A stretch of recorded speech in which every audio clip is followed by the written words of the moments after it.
Wendy Bell Radio is live. Happy Friday. This is our first week at the new time slot. What are you guys thinking? How's it going for you? I'm going to say it's been a long week. It has been. I'm going to say it's been a long week. Certainly not because of you guys. No, getting used to it. Yeah, but the scheduling has been bizarre. This is the last night was the first night I kind of slept more regularly, like a regular time. Other days I've been waking up at 2:30, 3:30. I'm like, no, body, stop that. I woke up at 2:30 again today. Did you? Mhm. But then you rolled back over? For a little bit. Yeah. And I woke up at 3:30. Then Yeah, 4:30. I'm like, that's that's where you are. But think about how fortunate we are. So we have Dan Bongino coming back, which I think is just wonderful for all of podcasting. It's wonderful for all of conservative conversation. It's wonderful for conversation. Mhm. It's important, right? And apparently there's a lot of bickering and infighting going on out there among conservative commentators. I don't even know. Are people feuding? Is there like a Tucker Carlson, Candace, Megyn Kelly? I don't know. I don't care. I don't pay attention to anybody else. I don't pay attention to, I don't pay attention. I pay attention to you guys. And I think because of that, we're completely insulated from a lot of the nonsense. Like, this is the time to not be doing that. it's something you talked about yesterday when you said about Tony DeCopel and how this forum is very backstabbish, for lack of better words. Like, media in general are extraordinarily insecure, narcissistic people. A lot of small men, physically, stature-wise, and also, confidence-wise. And so there's a lot of like ego stuff going on, and you're like, yo. And there's aren't a lot we of people, all supposed to be telling the news? Right. There's a lot of people out there that are going to be like, oh, I'm glad he's back, and not really mean it. Well, I can also see people sabotaging him. I could see a producer sabotaging some words. I can see somebody, the technical director who punches the buttons. Oops. Because that's not supposed to happen at the network level. That's Bush League stuff that you see in the local level. Not editing, and you right? shouldn't, but you do. It's a very interesting, I'm all for him. I'm like, hey, good luck. I mean, if you could change it, I don't want news to fail. I don't want television to fail. I don't want to see the Pittsburgh Post-Gazette closed, but I understand why it is, because the local radio stations are next. The station where Brock and I met, where he put in 20 years, the first radio station in the United States, first radio station ever, giant history. Think about it. Is this close to the same fate? Because they do not pay attention to what people want. They are not responsive. They don't care. And they care when they lose millions of dollars and then everything falls apart. And then you lose history right through your fingers. Well, it's the phrase that kills everything. It doesn't just mean media, it means everything. That's not how it's always been done. Mm-hmm. We'll kill any business. Mm-hmm. If you're not flexible and you don't see where we are, then you've already lost the next generation. They're already light speed ahead of you. Their children they haven't had yet are out of reach for you. Right? If you haven't seen this coming, I want to tell you quickly, Gary, Ireland Contracting. Gary Brock is on our mind today. You can hop in here. No, it's okay. Gary is somebody that we trust. Ireland Contracting, a company, a contractor you can trust. In southwestern Pennsylvania. Look, I know we have a national audience. In fact, globally, if you think about it, because we've got like 30 different countries that tune in. And hello, 50 states. How you doing? But here in Pennsylvania, we're fortunate on our side of the state that we have Ireland Contracting. And what that means is you can count on when you call 1-800-NEW-ROOF, or you go online to IrelandContracting.com. If you have a project on the outside of your house, that you're going to get, first of all, an honest estimate. Second of all, great service, a great follow through, and a beautiful product. And you're going to also get responsive people who take care of your property and leave it better than they found it. That's Ireland Contracting. I don't know what more I can tell you about them. If you have something on the outside of your house, if you need a new door, storm door, windows, roofing, siding, all of that. Electrical. Don't call Dan until Wendy gets them out to her house. That's she forgot to. Ireland Contracting, 1-800-NEW-ROOF, IrelandContracting.com. I'm a little fussy today. I know. They're just good people. got a lot on my mind right You're just good people. That's the best part. Oops. That's the nice thing about our sponsors is we get to know them. Not just that, promote good people. You know, that's why I got to tell you, it's why I love Texas Bullion Exchange. Of all the businesses, they just want to do the right thing. Exactly. By you. They just want the opportunity to show you not everybody sucks. I mean, truly. I really have no idea what I'm going to say here. It is petrifying. But if you're new, this is a great time to be here. Yeah. This is like when you get new robot cameras in the studio and they all start going haywire. You're like, don't go anywhere. This is when it gets good. Hey, 3,100 people. We're starting slowly. Tim Pool's in the big box. Duh, it should be us, but whatevs. Maybe Monday. 5, 4, 3, 2, 1. Welcome to your daily dose of facts to fight off the liberal gaslighting. You can be in the middle of a hurricane. You have sanctuary in the city of Chicago. Or you can be on a calm day. North is still north. You could be in a thunderstorm. I am angry.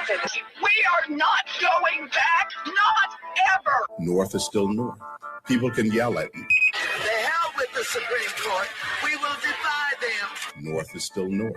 It doesn't change fundamental things. And in this business, right is still right, even if you stand by yourself. We don't get fooled again. No. Live across the fruited plain and from sea to shining sea, we are converting the Marxist left 1 hour at a time on the Wendy Bell radio program.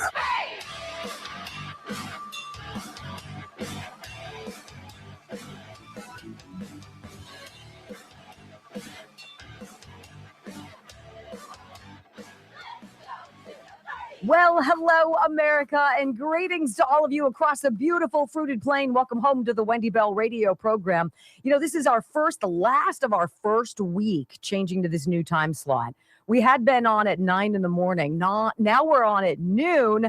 And what fortuitous timing as we hear Dan Bongino is going to be coming back to the airwaves. There is so much to talk about. There is so much for us to share. And there's a lot of disappointment and a lot of ugly out there. We're going to talk about some of it today because, you know, it's a choice. You have a choice. You can choose to live happily, realizing, of course, that life is complicated, but you can choose to live a fulfilling, joyful life where you see the things in front of you as opportunities and not as things you have to do. Or you can just be angry all the time, miserable. And that's what we're seeing a lot of people in this country doing. Remember, it is your choice. And we here at the Wendy Bell Radio Network believe we are all inherently blessed. And we celebrate that by also giving you the truth. So if you're ready for 3 hours of it, buckle up, come on back on Monday, share with a friend, and welcome home to the Wendy Bell Radio Network. I pledge allegiance to the flag of the United States of America and to the republic for which it stands, one nation, under God, indivisible, with liberty and justice for all. Amen. I'm driving into work today, and I'm flipping around the channels, and I have to say this. There is nothing worth listening to on satellite radio. It's so frustrating. It's like flipping through your TV channels. If you've got that lineup from hell, it's like 7 million channels, and yet not a single one is talking about anything you give a rip about. And you're like, why am I paying for this, right? And I'm searching through, and I'm going through, and I hit the first note of it, and I hear it.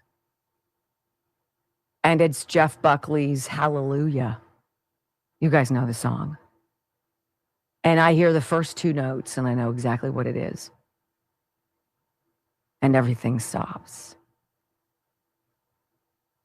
One of my final memories of my mom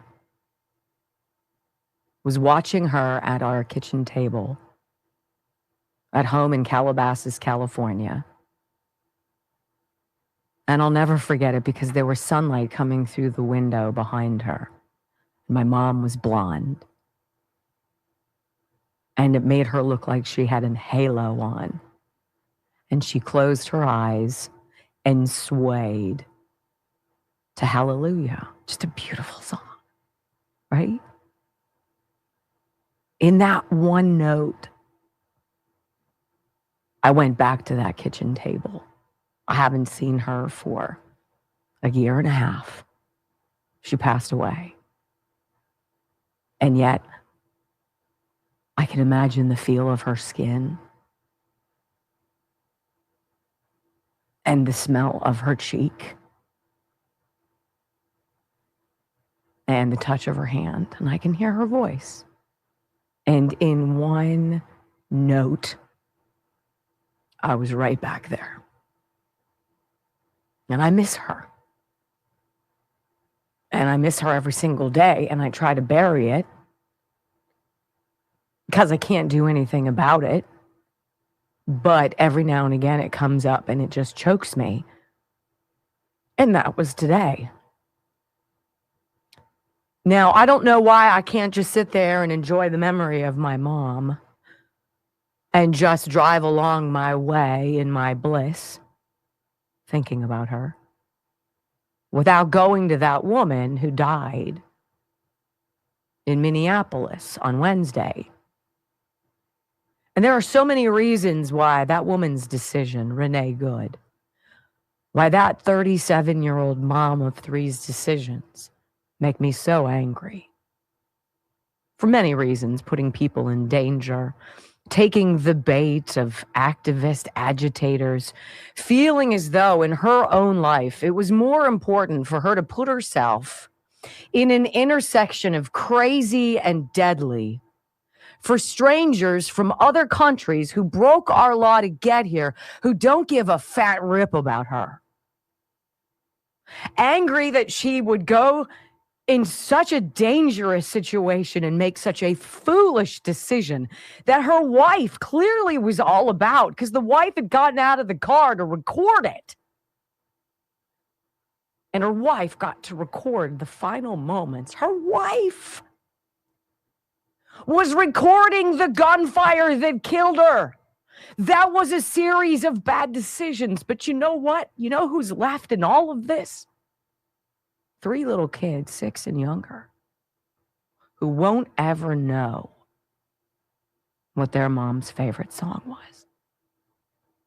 They won't have a memory of her taking them to school or making dinner or sitting and doing homework or anything. Gone just like that. For what? For what?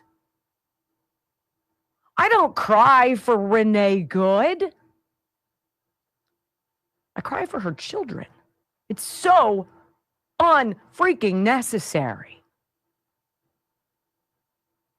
Look, I have a message to those of you who believe that because I'm a conservative woman and you're not conservative, that you and I somehow are fundamentally, inextricably different, that we're on polar opposite sides of the universe. No, see, love does not know politics. Love does not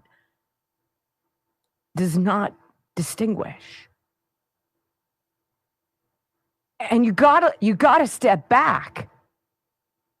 And you have to weigh what matters in your world. Does it matter for you to go out and harass federal agents who are doing their jobs, who are trying to take off of the streets dangerous people who want to hurt us?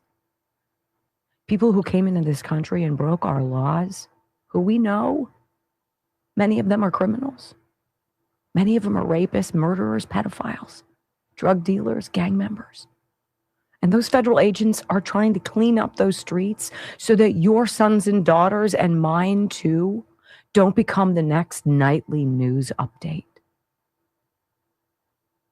She thought it was more important to put herself at that intersection of absolute bat crap crazy and dead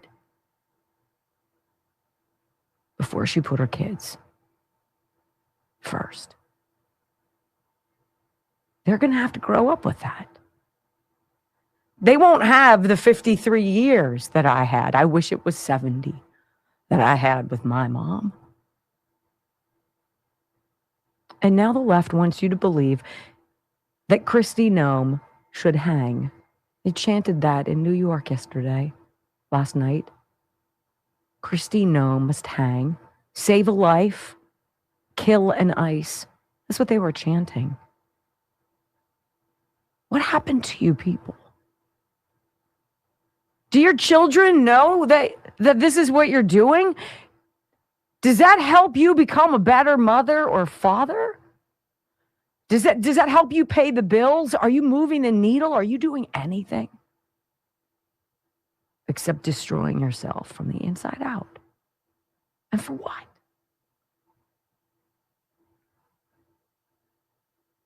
And now we have literal war being threatened in these sanctuary cities, in sanctuary states, places where the illegal aliens have taken refuge and set up shop and gotten all sorts of our money to survive, to make us miserable and to put us in danger. And now we've got law enforcement in those sanctuary cities saying, we will fight back against ICE agents. And if you want war, come land on our streets, because that's what you'll get. What? Mr. President, I hope you are paying attention to this, sir, because it's going to come to this. Something serious is going to happen. And it's going to happen here soon. People enforcing the law. People trying to make America safe again. Now being doxxed and harassed and hunted down and stalked and mowed down with vehicles. Renee Good shouldn't be sitting at the morgue. Her body should not be lying on a drawer, on a metal drawer with a sheet over it. The next time and the last time her children will ever see her is lying in a casket, but they won't be able to see her. Unnecessary. One song, Hallelujah, took me there today, ladies and gentlemen. One song. Those kids will never know their moms. When we come back on the Wendy Bell radio program, I want you to hear the sheriff in Philadelphia, Pennsylvania, opposite side of the state from Brock and me right now, literally going to war with ICE. Are you ready? Because this is what happens when the left loses its mind. Next on the Wendy Bell Radio Network.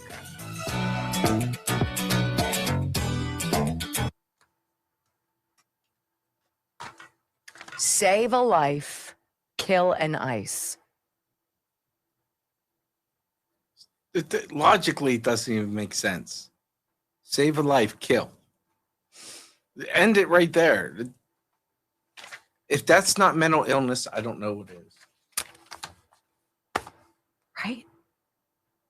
I want to tell you about wendylovesgold.com, wendylovesgold.com. It's an easy place to land for Texas Bullion Exchange. Those are our gold partners on this program. They are our main sponsor. These people sponsor not just this program, but also our podcast, which is very close to 7 million downloads, which is like, I don't even know what to say about that. That's just like so freaking crazy to me, right? They're so lovely, you know? So lovely. These are just good people who want to make good decisions with you about your future. And they know that starting early certainly helps, but you're never too old to buy precious metals. And they make it so easy. They walk you through the history of gold and the history of all of this and what happened after we left the gold standard in 1971, and historically what has happened to precious metals pricing after that. And we're watching gold and silver right now. Silver is through the roof. This is the time to think about it. And you don't have to be rich to do this. This is not just for 1%ers. It's a really smart call. 855-927-5557. WendyLovesGold.com. I've gotten gold from them twice. And hopefully I'll be able to get more. We'll see. But I love dealing with them. You learn something. And then when the doorbell rings and the UPS guy shows up, it's like Christmas morning. It's pretty special. WendyLovesGold.com. Thank you for trusting me and trusting them. You're going to love them. I'm super emotional about this. I don't care about Renee Good. Like, I don't care. You look like a freaking militant, angry lesbian. Like, I don't care, but I do. And it makes me angry because I don't want to care. Like, it's so stupid. Why can't I just look at people and be like, you don't? Because you don't see her. You see her kid. God, it's so dumb. And I'm angry at myself. Like, come on, get a grip. Get it together, lady. God. Jimmy, come in and kick you in the shins. Do something, for heaven's sakes. If you pity me, rumble. I've already rumbled. I can't rumble anymore. So dumb. Get a grip. God. You have one chance to have a childhood. One. That's why the decisions of grown-ups are so freaking important. That's the problem. They need to grow up. Sorry. Ooh,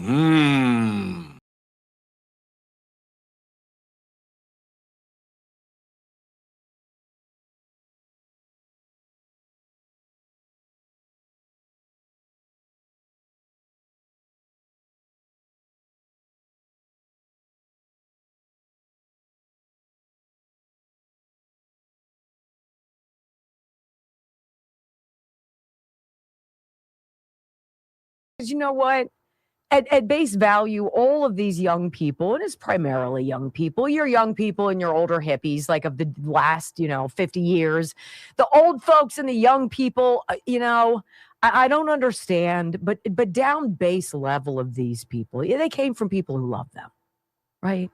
They came from homes that cared for them, I hope. They know better. Somewhere along the way, there was a detour. There was a door that one could walk through, or you could keep it closed. And a lot of us kept it closed, and others walked through it. And the result has been this cocktail of anger and jealousy and sanctimony and insecurity. And when you jumble all that up together with propaganda and relentless negative messaging from the deep state Democrats, you create this ticking time bomb. And the timers are going off. And it's so freaking preventable. If people would just tell the truth. Tell the truth. We needed to open the border because we suck, Democrats. People aren't giving us money anymore. They're not signing up. We don't have a base. Black people woke up. We promised them so much, never delivered. And finally, Trump did and said, what do you have to lose? And they experienced rapid, historic unemployment, all sorts of other things that were going their way. We decided we had to stop it, or else we were never going to stay in power again. We were never going to claw our way back. So we stole an election, unleashed a virus, flooded our system with mail-in ballots that were fraudulent as stones, brought in a bunch of people. Come on, as quickly as you can. We don't have time to vet you because time is of the essence. We only have 4 years. We allowed all sorts of dangerous people to come here, and now they're terrorizing our cities. But in order to allow the illegals to stay here so they can vote, we need to defend the criminals that were part of them. Was it all criminals who came across? No. Was it a heck of a lot? Yeah, it was. And now when ICE comes out to do its job, which is their lawfully, hired job to do, we have to fight against them because we have to protect what we spent the last 4 years, 5 years doing. Just come out and say it. Just say it because we know it. I want you to hear the sheriff in Philadelphia, Pennsylvania. This is the woman named Rochelle Bilal, and she calls the ICE agents, who, by the way, are ridiculously trained, fake law enforcement, and then warns them, if you step foot in my city as a fake ICE agent, we're going to take you out. Wait, what? Listen and then tell me what you think. Good afternoon. I'm Rochelle Bilal, the sheriff for the city and county of Philadelphia. And I say her name, Renee Good. Renee Good.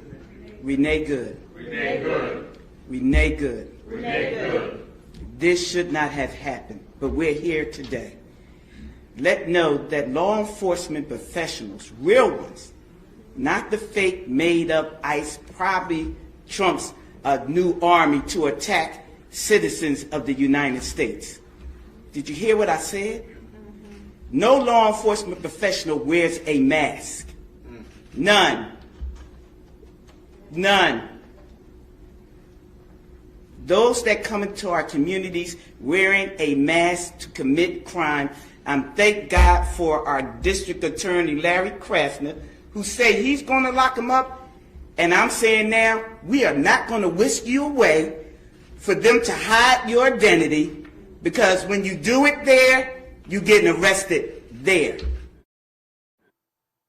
Wow. The sheriff of Philadelphia is threatening to arrest on the spot any ICE agent who comes into her community. Ladies and gentlemen, I could take that woman right now by myself. She is an obese black woman, okay? Black has nothing to do with it except for DEI and the chick part. DEI. This woman is going to pretend that she's going to take on ICE. Does she want a revolution? Probably. Or you can just let Philadelphia completely continue to collapse. Let the drug zombies roam around. Right? Let the illegals do whatever they do. Let the criminals do whatever they do. This is where we are now in America. Pitting law enforcement against fake ICE agents. Got it. Larry Krasner, by the way, the DA there in Philly, funded by George Soros. Who do you think is funding all of these indivisible protests? Neville Singham and others? Yes. Dark money. Anybody else pay attention to how quickly they had all of the signs of Renee Good made?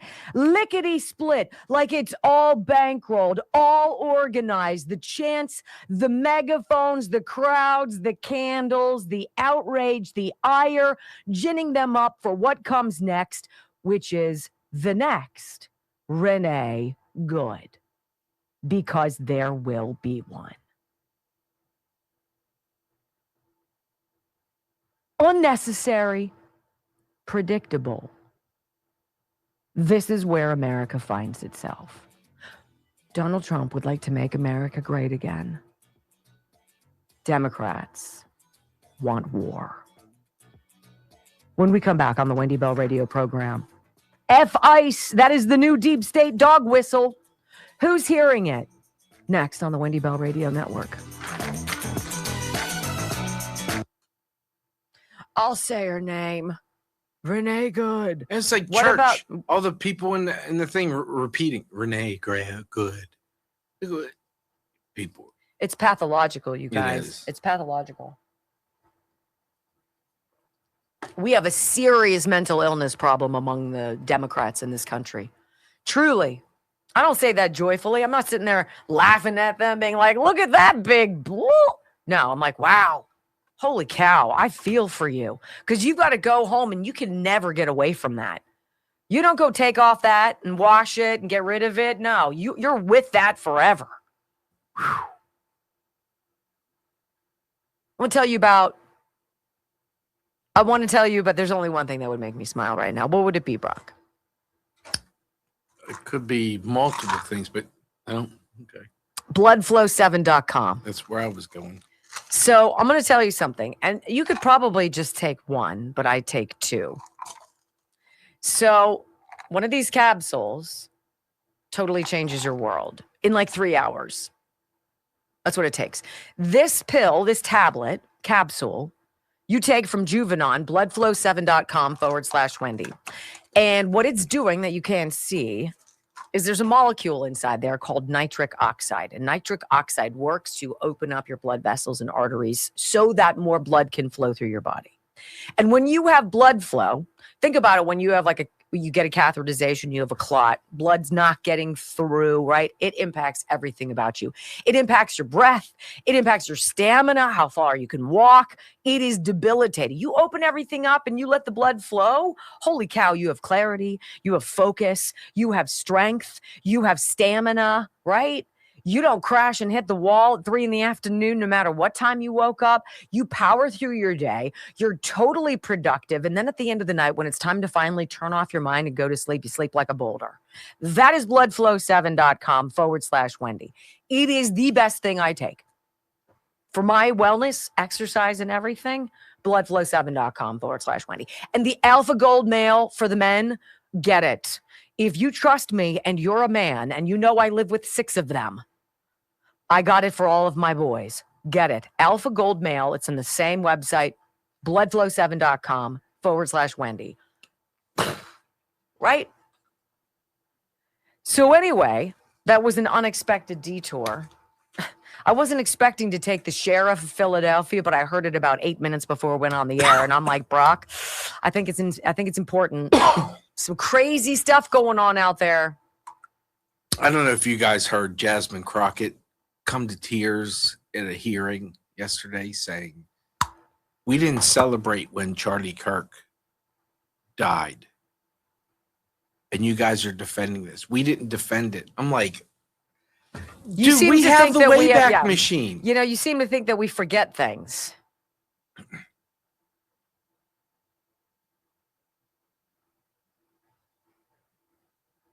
I mean, does she not own Twitter? Does she not have a Twitter account? Blue Sky? If you want to go against law enforcement, good luck. You're going to lose. Good luck. That's why you'll hear Carl Higbie at the bottom of this segment. He says it brilliantly. See, behind an unknown number of doors is a literal arsenal of weapons and ammunition. Now, we don't arm ourselves to go out and threaten people. We arm ourselves as neighbors, as a neighborhood watch, yes, but as protection. From you nut jobs. And we're ready. And I pity the fool who tries to figure out how ready.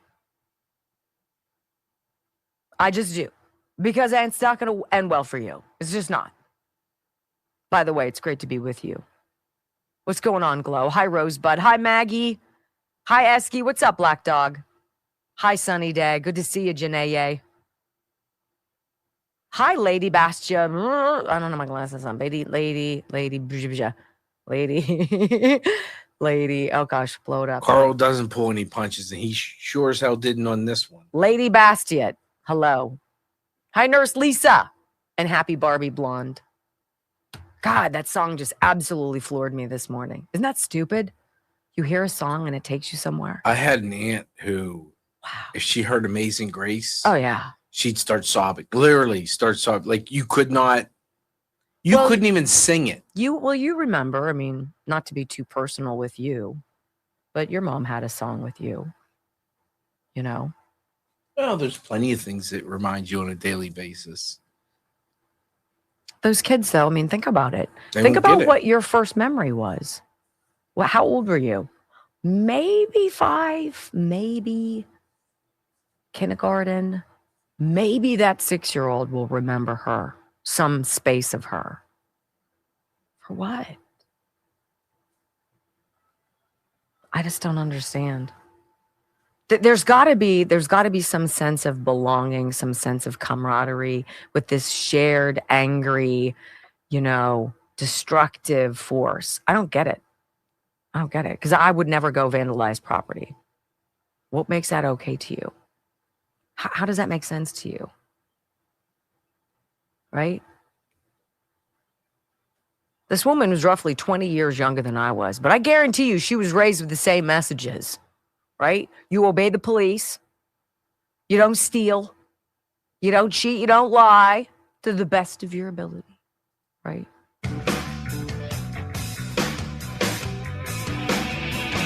Well, welcome back to the Wendy Bell radio program. You know, I'm not a prude.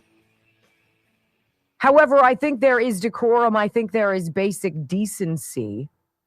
And I think that as a people, it would be nice to get back to a level of decorum where if you go shopping at Walmart on a Saturday, it's not like everybody rolled out of bed at the same time, didn't even brush their hair, and went shopping in their Crocs and their PJs. Like, can we clean it up? Remember when Sean Duffy, Secretary of Transportation, came out after that whole debacle with the flight, with the travel and everything, and he's like, look, here's the deal. Maybe the American traveling public can show up at the airport and look decent, look somewhat presentable. Enough with your pajamas. We don't need to see you with your slippers on, right? Maybe we can start behaving in such a way that is actually illustrative of American exceptionalism, because that is who we purport to be, but this is not how we're behaving at all, right? That would be great. So F ICE, that's the new battle cry. It is the dog whistle of the left. And I'm sorry, but I don't need to hear a governor say that. I don't think President Trump should say it any more than anybody else should, and he's dropped it a couple times. I'm sorry, I don't want to get into this super cavalier, we're just going to swear at each other, and that's going to make things better. I don't like that. I'm sorry. I know we've got bigger fish to fry, but F ICE, F Trump doesn't fly with me. And yet this is now the battle cry. I want you to hear, however, we're going to start this segment. Sometimes I play all of the nutty, and then I give you like that one person who's like, oh, thank God, not everybody's lost their minds. We're going to reverse it. Let's give you the common sense, the wisdom of the day. And if I'm not mistaken, this is a gentleman. It looks like he's a truck driver, and he's turned the phone on and he's driving. And he's like, I'm sorry, but this Renee Good Minneapolis shooting situation seems very freaking clear to me. Listen. I'm not finna go into who was in the right, who was in the wrong with that Minnesota lady that lost their life. I'm not finna argue with y'all tonight. But I do know one thing. Y'all don't care about y'all kids enough like I care about mine. I'm not putting my life on the line for no stranger. I got somebody depending on me. My family's depending on me to come home every day. I'm not putting my life on the line for no strangers, yet alone people that's not even from here. If somebody told me ICE is coming to my city, which has already happened, I'm staying out the way. What do I look like going in the streets trying to protect people that's not even from here? Or whatever the situation is. They could be from here. I'm still not protecting a stranger in general. I got people depending on me. Don't forget that. So in this situation, they say ICE is coming to your city in Minneapolis to figure out what's going on with this Somali fraud. Thank you. Why in the world would I need to hit the streets and stop that? I don't know. I just know it don't seem like y'all care about y'all kids enough. I don't need my child to be fatherless. And I definitely don't need him to understand that he lost his father because his father was out there defending Somalis. 100% correct. Right after I saw that, there was another gentleman who said the same thing, driving in the cab of his truck, right? Driving down the highway, and he's like, this just absolutely makes no sense. What are you doing? For whom? And then who are you choosing above your own children? Yes, that is the point. Did you hear the border chief was attacked in Minneapolis by a gang of angry leftists who went after him and then screamed, keep your hands off of me? It's absolutely ridiculous. If you're going to insert yourself in the way and you're going to put your hands on law enforcement and then he twists your wrist around and tackles you to the ground and puts his knee in the small of your back to handcuff you and you get hurt, whose fault is that? The cop? Or you making a really stupid decision? Here's Jesse Waters last night talking about activists ready to riot like it's George Floyd 2.0 as Tim Walz plays the cowering victim of cruelty and suffering. Oh, these mean ICE agents, they just can't leave us alone. Leave us. Let us be. Oh, gosh, what a wuss.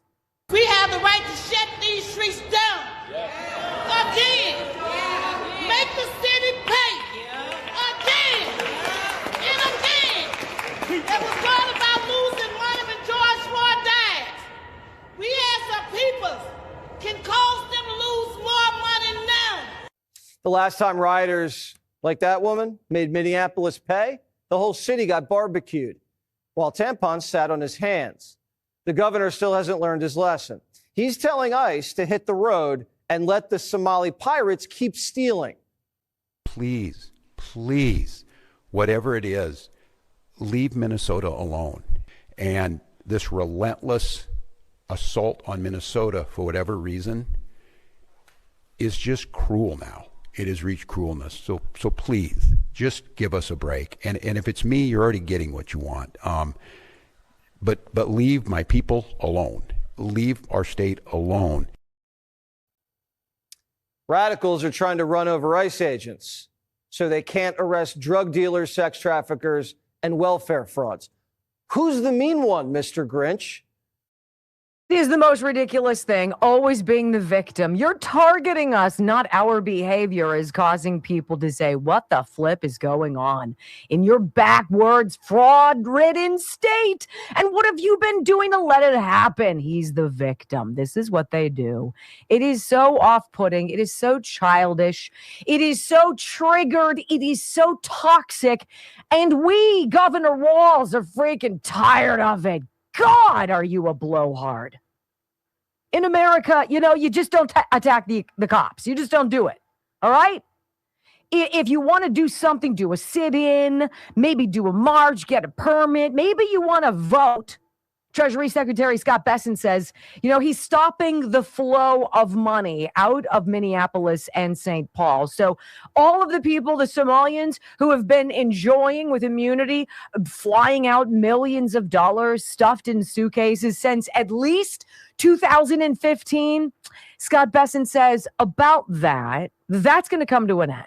Listen. And from now on, anyone who wires money out from one of these money service businesses has to check a box saying whether they are on public assistance. And if you are on public assistance, we are going to start pushing that you cannot wire money out of the country. Oh, gosh. So what if they lie and they don't tell us for public assistance? Well, then that's a crime, lying on a federal form. We're going to follow it up, and we are going to push that you can no longer do that. The American people, our generosity has been taken advantage of. Our generosity is funding al-Shabaab, an Iranian interest it could be. Well, the money... this is really bad. The money is supposed to go for alleged asylum seekers and their families and children. And if you are wiring the money out of the country, one of two things must be true. You are getting too much money and your benefits should be cut, or you are part of this conspiracy. Where did that money come from? We're going to find it out. And you probably should be denaturalized and you should be deported. And then Laura Ingraham last night, I saw her on the street there in Minneapolis with protesters. And she's like, do you guys not have jobs? And the one protester woman yelled back at her, what are you talking about? I'm getting paid right now. Well, there you go. This is not authentic. This is not tapping into the ire of a beleaguered nation.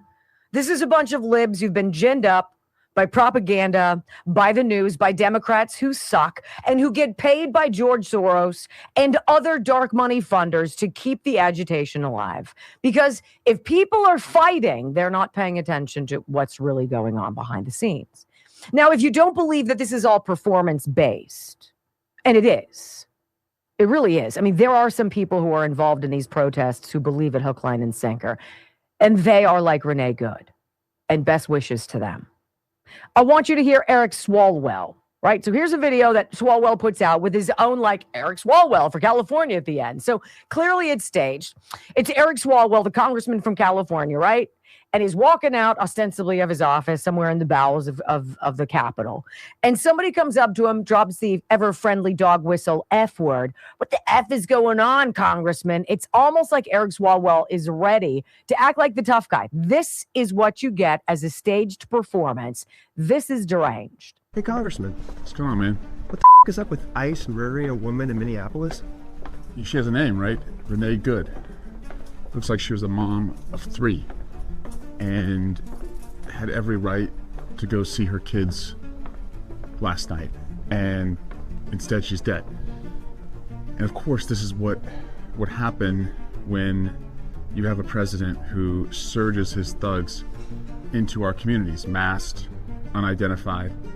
And I guess you're lucky now if all that happens is you're thrown in the back of a van or you're dragged by your hair through the streets, because now they're just shooting people in the face and bodies are piling up. And we have to do something about it. We're not helpless. None of us are helpless. We have to strip these guys of their immunity that makes them feel like they're invincible. We have to ban masks and require them to show their faces. And we have to make sure they're prosecuted locally. Otherwise, they're going to just roam around terrorizing people, terrorizing women, terrorizing moms. And no one with a mom or a wife or a daughter should have to think about that. And no woman should have to go through that. So, yes, to ICE, my message is stay the out of California. I think that's the message that every leader has to deliver across the country, because we're better than them. We're going to get through this, and there's going to be good on the other side. But right now, we need leadership, and we need to go on offense. And Eric Swalwell thinks he's the guy. So in Eric Swalwell's world, ICE agents are thugs. Bodies are piling up because of their thuggery. He wants ICE agents stripped of their immunity. He wants the masks to be stripped off, and he accuses them of terrorizing women. None of that is the truth, and he knows it. See, the left can never take responsibility for the consequences of their derangement. It's always someone else's fault. Tim Walz allows billions of dollars to be bilked out of the welfare system in Minneapolis, in Minnesota in general. But it's the mean people coming down to try to clean up the mess and identify what's going on. It's Nick Shirley's fault for exposing it. He's a right-wing YouTuber. And what does he know? He's not even a real journalist. What a joke. Really? According to Eric Swalwell, the problem isn't the 37-year-old mom whose decision ended her life. She didn't have to be there. There were a million other things for her to be doing. She made up her mind with her wife to be the front of a caravan whose job was to be malignant and to stop ICE. And the wife got out to record as what's-her-face, Renee Good, gunned it and then lost her life. Now, you have a choice. You can live in Realville, or you can be among the toxic deranged, which gets you nowhere. It gets you nothing, except maybe reelected. Therein is the problem, ladies and gentlemen. So doxing agents, that's what they want to do. It's been going on. Carl Higbee over at Newsmax served in Iraq. He's got a great message for anybody who wants to dox any federal agent or knock on his door. I pity the fool. Next on the Wendy Bell Radio Network. Eric Swalwell is the same performative art as Adam Kinzinger, right? And every single thing they say is garbage. See, how is it that we have Congress with a 17% approval rating and yet these people keep getting reelected? Because if you don't think that's a problem, I'm here to tell you that's a problem. It's a big problem. I want to tell you about one of our sponsors, and I'm going to say today, we're going to talk about disinfect. Oh, no, wait, whoa. I want to tell you guys about CB Distillery. CBDistillery.com, they've got a great sale going on right now. And the thing that's brilliant about this sale, they've got millions of satisfied customers, people who have used their products for anxiety, for stress relief, for assistance falling asleep and staying asleep. Having insomnia or having difficulty resting is an absolute life killer. And also simple pain after exercise, being able to soothe down into your muscles. Yeah, it matters. And right now, 25% off with my name, Wendy. What if your your only resolution, I should say, this year was to get some better sleep? And imagine how much more energy you'd have. You'd handle stress better, right? Pretty much all of your goals will be easier. Well, that's why the smart way to start 2020, they say 2026, I should say, is with CBD from CB Distillery. And it's over 90% of CBD customers say they sleep better with CBD, which is huge. So they come in the little gummies. They're kind of coated in like granulated sugar, so they're sweet. And you just take it in your mouth. I suck on it for a couple minutes. It dissolves. And then within 30 minutes, you're like, you know what? I think I'm ready to try to lie down. And then for some reason, you can. You can lie down and your mind can shut off and you can fall asleep. The products work. They have a money back, 100% money back guarantee. Everything in the site right now, 25% off with my code Wendy. CBDistillery.com. I think you're going to love them. They're a wonderful company. You can trust them. It's not a great thing to be able to say about somebody. You can trust them. You can trust them. Let me, and you guys all don't have to be audio producers. If you listen to Eric Swalwell, that was so overproduced. Imagine this. He's in a hallway with no echo. Wow. True. Right. This guy's just coming up to him. I could recreate that, and I could make that sound like he was actually in a hallway. These things are so overproduced, especially wow. Excuse me. He's the worst for that, overproduced. And imagine that. It's the same reporter that always asks the question. Yeah. The same kid. What the F is going on, Congressman? What the F is up with ICE, Congressman? And then he stops. You hear no one's around him. No echo. Would you ever go up to a sitting congressman and swear? I wouldn't go up to someone I don't know. Would you do that? Who does that? I don't know. It's bizarre. Hey, Kelly Morgan, Morgane's Fitness. I want to get her in. Oftentimes I wait until the end, but I want to get her up in the front of the program. Morgainsfitness.com. The thing that I love about her program, the 90 Ignite, it is now available to anybody, anywhere. So if you have a computer, you have a phone, you can do 90 Ignite with Kelly. And it's basically being able to do a remote exercise thing where she teaches you what you need to eat. She teaches you how to move. And you learn this. You do her moves for 90 days, remeasure your body, get back on the scale, get all of the body composition analysis going. And you are a figment of your former self. You've thinned down. You've lost weight. You've lost fat. You've lost inches. Morgainsfitness.com, MORGAINZ fitness.com. Do it. 90 Ignite.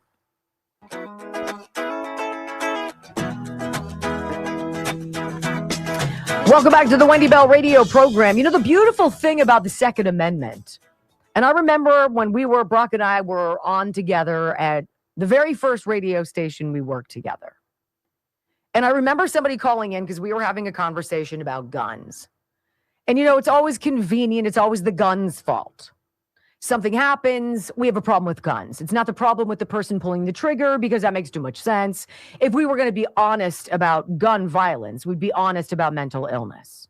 We would be honest about a whole host of other things because I've never, ever in the history of the firearm known of a gun that ever killed anybody. It never fired by itself. And this gentleman called it because we were talking about the Bill of Rights. How many magazines do you need? How many rounds do you need? How many guns do you need? How long does it need to be? And the guy called and he's like, you know what? It's funny, Wendy, because it's not called a Bill of Needs. It's called the Bill of Rights. And it is your right to have whatever the hell you want. And nobody can take that away from you, right? You know, people who have guns don't walk around with them usually. You don't walk around with something strapped to your leg. But it is the very notion that anybody around you could be carrying and could be skilled that might, in fact, deter bad behavior. Well, I pity the fool who comes to the ICE agent's house. If the ICE agent has been doxxed by one of these liberal activists, because this is what's going on. They're snagging pictures of these people, finding out who they are, putting out their home addresses. And anybody who wants to go up to the door of an ICE agent whose family's inside should expect the exact full force of the Second Amendment coming after them. Here's Carl Higbie from Newsmax. Brilliant synopsis of what's going to happen. Listen. In what world do you think doxing ICE agents would be even a remotely good idea? Do you realize what you're doing? I mean, let's just think this through logically here. Here you go. Some 5-foot-tall internet troll is going to dox people like ICE agents, people like me. I mean, like, how's that going to play out? You see, you think you're tough because you're with some mob on the street against some agents throwing snowballs at them or whatever else. But You've doxed people. Now you're advocating for people to come to my home with my family and my kids there. Let me tell you, as someone who's dealt very violently with a home invasion personally, I fought harder in that brief encounter than I ever did in Iraq. For these agents or anyone who might have to deal with people coming into their homes, there's no rules. This won't be tear gas being fired at them. These are going to be real bullets coming fast. Because when you're defending your family, you don't care about rules. You don't care about laws and what might happen if. You only caring about killing what's coming through your door. Anyone who's ever seen combat knows this and can relate. When you are trained for this too, it has a unique way of kicking in these circumstances. And you're in your own home. You're on your own turf with your children's lives at stake. So I am pleading with these people not to go to these agents' homes for their own safety, for liberals' sake, not for the agents' sake. Because if it was me, again, speaking from experience here, you think the mob's going to protect you? Ask the 4 kids who got free trips to the ER who broke into my house. A trained agent or officer or military guy, we're going to drop like 15 of you people before you even figure out what's going on. 100% correct. And by the way, if you're coming in my house, I'm not shooting to injure. I'm shooting to kill you. Carl Higbie continues with this brief bit. He says, if you don't like us now, wait until you threaten our families. And I bet you're going to rethink showing up at an officer's house after you have a hole in your chest. You think these people, and honestly, people like me who are also a target, you think we're aggressive now? You think we're the... Wait till you threaten our families. You have no idea how hard we'll fight. There's no mercy or standard or remote version of humanity you will experience if you show up at my house and threaten my children. I'm not saying this to, start a fight. I'm pleading with you, libs. Stop it. Because that's the line. You keep up this rhetoric, there's going to be carnage, and not on our side. I couldn't agree with him more. It's funny, whenever the ammo thing from Natchez or whatever comes to our house, and I can see my husband's eyeballs twinkle. And I'm like, no, we got plenty of ammo. He's like, there's no such thing as plenty of ammo. There's never enough ammo. You can never buy enough. Do know that is how the warrior mentality, or those who are defending their home, their castle, and their kingdom from lunacy, that is how we see this. So you have no idea what is waiting on the other side of these doors. And Carl Higbie is right to warn the left. Liberals, stand down. You don't want to experience what will happen, and you can prevent it. Renee Good had every opportunity to not die on Wednesday, and she made every wrong decision the same way George Floyd did 5 years ago. It is a culmination, a cascading of bad judgment, fueled by crazy liberal ideology and relentless propaganda to fight back against ICE. Really. Hour number 2 of the Wendy Bell radio program. Just moments away, my friends. Don't you dare go anywhere, because Renee Good didn't get caught up in traffic that day. She was a freaking vigilante, and we can prove it. Next on the Wendy Bell Radio Network.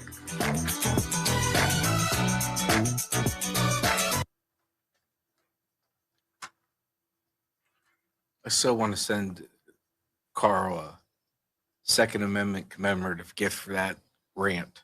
Oh, I loved it. You know what? Loved it. Because I agree 100% with him. Like, you come into my house, and here's the thing. Yes. It's not trying to be a tough guy. It's not. You guys, they talk about safes and all this No stuff. cop wants to draw their weapon. No cop wants to kill anybody. There is nowhere in my house that I can't be within gun. Mm-hmm. Within 30, not even 30 seconds, 15 seconds. It's just not. I sleep with one in my bed, in my nightstand. There is not a place, and I'm sure I'm not alone. I'm sure that's the majority of people. You know what? It's interesting, too, when you have younger children, if you're a responsible gun owner, and we are, you keep things locked up and away. The locked up and away for us is accessible like that. Yes. And our kids all know like that how to access it, right? It's not about, hide this from the boys, but rather, let's go to the range. Because there might be a time where we're not home and you need to know where my Glock is. And you need to know how to use it. Well, not just that. And this is where the pussification of America came in. I grew up with respect to guns. Mm-hmm. They were out. Mm-hmm. We had a gun rack. Sure. In the truck. Mm-hmm. So, but you took the hunter safety courses. Absolutely. You actually went to the range and you shot the correct way. You took your gun to school oftentimes. Kids would take their rifle to school. We had a gun rack. You had a gun club. Yeah. There was a range. It was part of the curriculum. Now it's like, unless it's a tranny with an AR. And then it's like, well, shh. Gun-free school zone. How's that working? The Christian kids must have triggered her. I want to tell you about the Healthy Fat MCT Wellness Dr. Gundry's drink. Losing weight without an injection. We got a little study to share with you. The results of a study about people who take the GLP-1s, the weight loss shots. What happens after you stop taking them? And it's a very interesting story that I think has broader parallels in other avenues, right? Newsflash, you gain the weight back. Unless you fundamentally changed your habits, you gain the weight back. And it shows that it's rapid, right? So what if you could, as you change your habits, and that's how much food you eat. You have to eat fewer calories and you have to exercise more, right? You know this. This isn't rocket science. So Dr. Gundry developed a drink mix that assists you in that process. So what if you could drink a delicious scoop of something in water and not be hungry for 5 hours? And that took a chunk of your day where you really struggle and made it easy for you. Okay, now when you're eating more salads, more leafy greens, more lean proteins, et cetera, you're starting a process that's teaching your body how to be different. That's not a shot. It's a lifestyle change. And that is what Dr. Gundry's MCT Wellness, which is easy to access by going to thehealthyfat.com/Wendy. Thehealthyfat.com/Wendy. So this is how Dr. Gundry, I say it every day. I'm going to say it every day until they stop having me as a client. 70 pounds slowly. Let's say a pound every 4 days. That's pretty good, right? While you're exercising, while you're getting your steps in, while you're eating better, you don't need a shot. You don't need a silver bullet. You have an assist. You have an agent to assist you. Thehealthyfat.com/Wendy. It's what I drink every day. It's delicious. And I'm just going to say to you, I don't drink it to lose weight, but it absolutely crushes your hunger for a series of hours. And then you're just like, now I'm not completely obsessed with the thought of M&Ms. Actually, it's not sugar for me. You know what I want? I want Cheetos. I want like those Cheeto puffs. Those big things. They're horrible. They're like styrofoam. I'll have 50 of them without even looking. That'll stop you from doing it. Thehealthyfat.com/Wendy. I love them. They're great.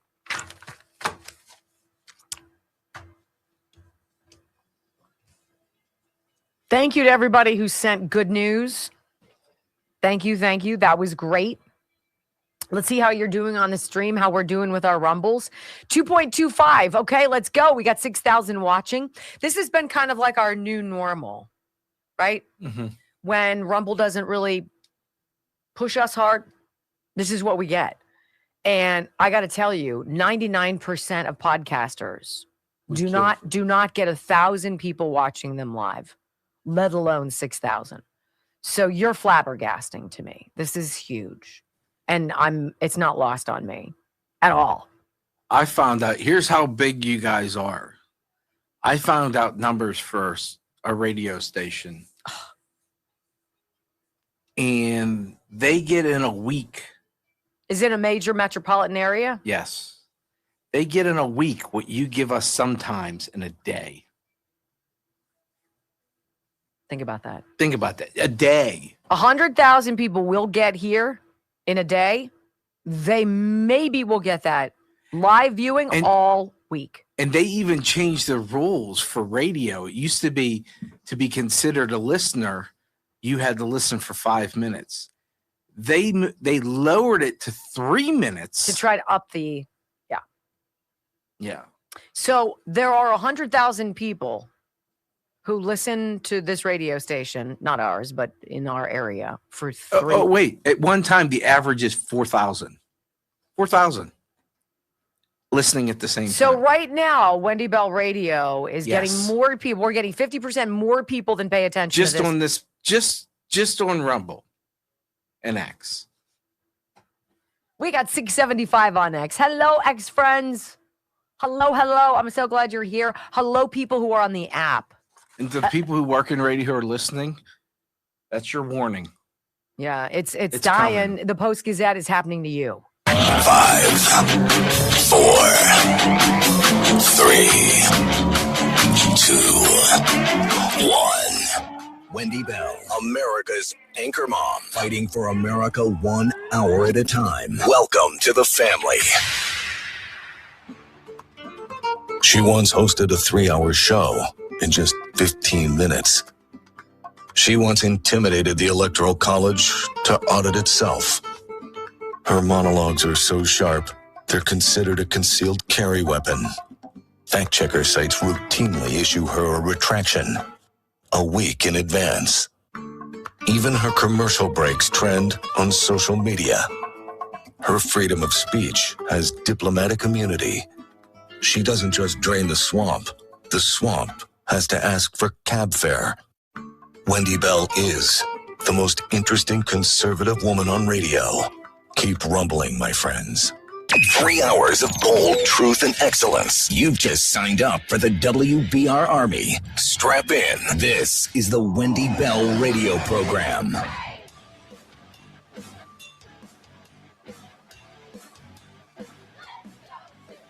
Welcome back. Hour number 2 of the Wendy Bell Radio program is live. You know, I think I wish I would have one favor of the Democrats, of the deep state, of the left, of the Marxist, socialist, communists. All of these people are in the same grab bag, right? I would love for you just to tell the truth once. Is there one situation that you can tell the truth? Is there one situation in which President Trump does something that is beneficial? Where you can be like, yep, that was a good play. You can't do it. You can't give anybody a win on the right to the detriment of your own sanity. And look at what's happened to you. You are obsessed over one man. He runs your life. Look at Rosie O'Donnell. A woman picked up and moved away from America and moved to Ireland. Was it Ireland? UK? Ireland? I forget. Ireland. They don't want her either. They don't want her either. Right? Obsessed, consumed, completely owned by. How horrible. I feel for these people, but I'm so over it because it's like the tattletale, or it's like the person in the classroom who gets everybody pissed, who spreads rumors and lies and agitates. If you extract that one individual and you put them somewhere else, there's harmony, people can get along, everybody doesn't have to agree and see things the same way, but there isn't constant fighting. It's so exhausting. No wonder there's so many people out there who are angry. When was the last time you saw a liberal chick who had a smile on her face? She's crazy. Literally. And you want to be like, look, it's a choice. Somewhere along your path, there was something missing. You were starving for something, whether it was attention, whether it was friends, some sense of community, some purpose, some meaning. It wasn't something that benefited you, the people you love, or what have you. It became this militant anger. It's this deranged, toxic lunacy. It's so off-putting. And by the way, young men in this country are completely hands off the young chicks. It's not worth it. You people are nutty. Nutty. Young women who aren't crazy. If you want to ever get married, have a family, realize the American dream, and you spot a good-looking, good-seeming young man out there, you're going to have to make the first move. I'm just going to tell you. Because he ain't coming anywhere near you. That's how much the toxic liberal chick has ruined the dating scene in this country right now. I digress. Let's talk about Renee Good. The left wants you to believe that she's just a loving mom. She just moved to Minneapolis about a year ago. She's trying to make friends, right? She had a child with a man, but somewhere along the way, I guess, determined that she was a lesbian, so dumped him, moved the kid, had 2 other kids. I don't know the whole thing. But the left wants you to believe she was just kind of this innocent bystander. She was just monitoring ICE because that's just her God-given gift to do that. No, I'm sorry. Renee Nicole Good was Minneapolis's ICE watch warrior who trained to resist the feds before she was shot and killed. New York Post. Yes, ladies and gentlemen, this is the story. Renee Good, the mom who was killed by a federal agent after veering her car toward him, was an anti-ICE warrior and part of the group of activists who worked to, quote, document and resist the federal immigration crackdown in Minnesota. Resisting what? Resisting them finding people who are criminals, who put us in danger, who rape, who pillage, who kidnap, who traffic, who sell drugs, who what? You want those people to stay? You're going to choose them over law and order? Well, good luck. Good, who moved to the city last year, linked up with the anti-ICE activists through her 6-year-old son's woke charter school, which boasts that it puts social justice first and prioritizes involving kids in political and social activism. So basically, you're creating the next chapter of clone troopers. This is indoctrination. This is grooming, charter school grooming. Oh, I pity these people. She was a warrior. She was doing what was right. A mother named Lisa, whose child attends the same school, told the New York Post at a growing vigil where Good was killed Wednesday. I know she was doing the right thing. I watched the video plenty of times, but I also know in my heart the woman she was.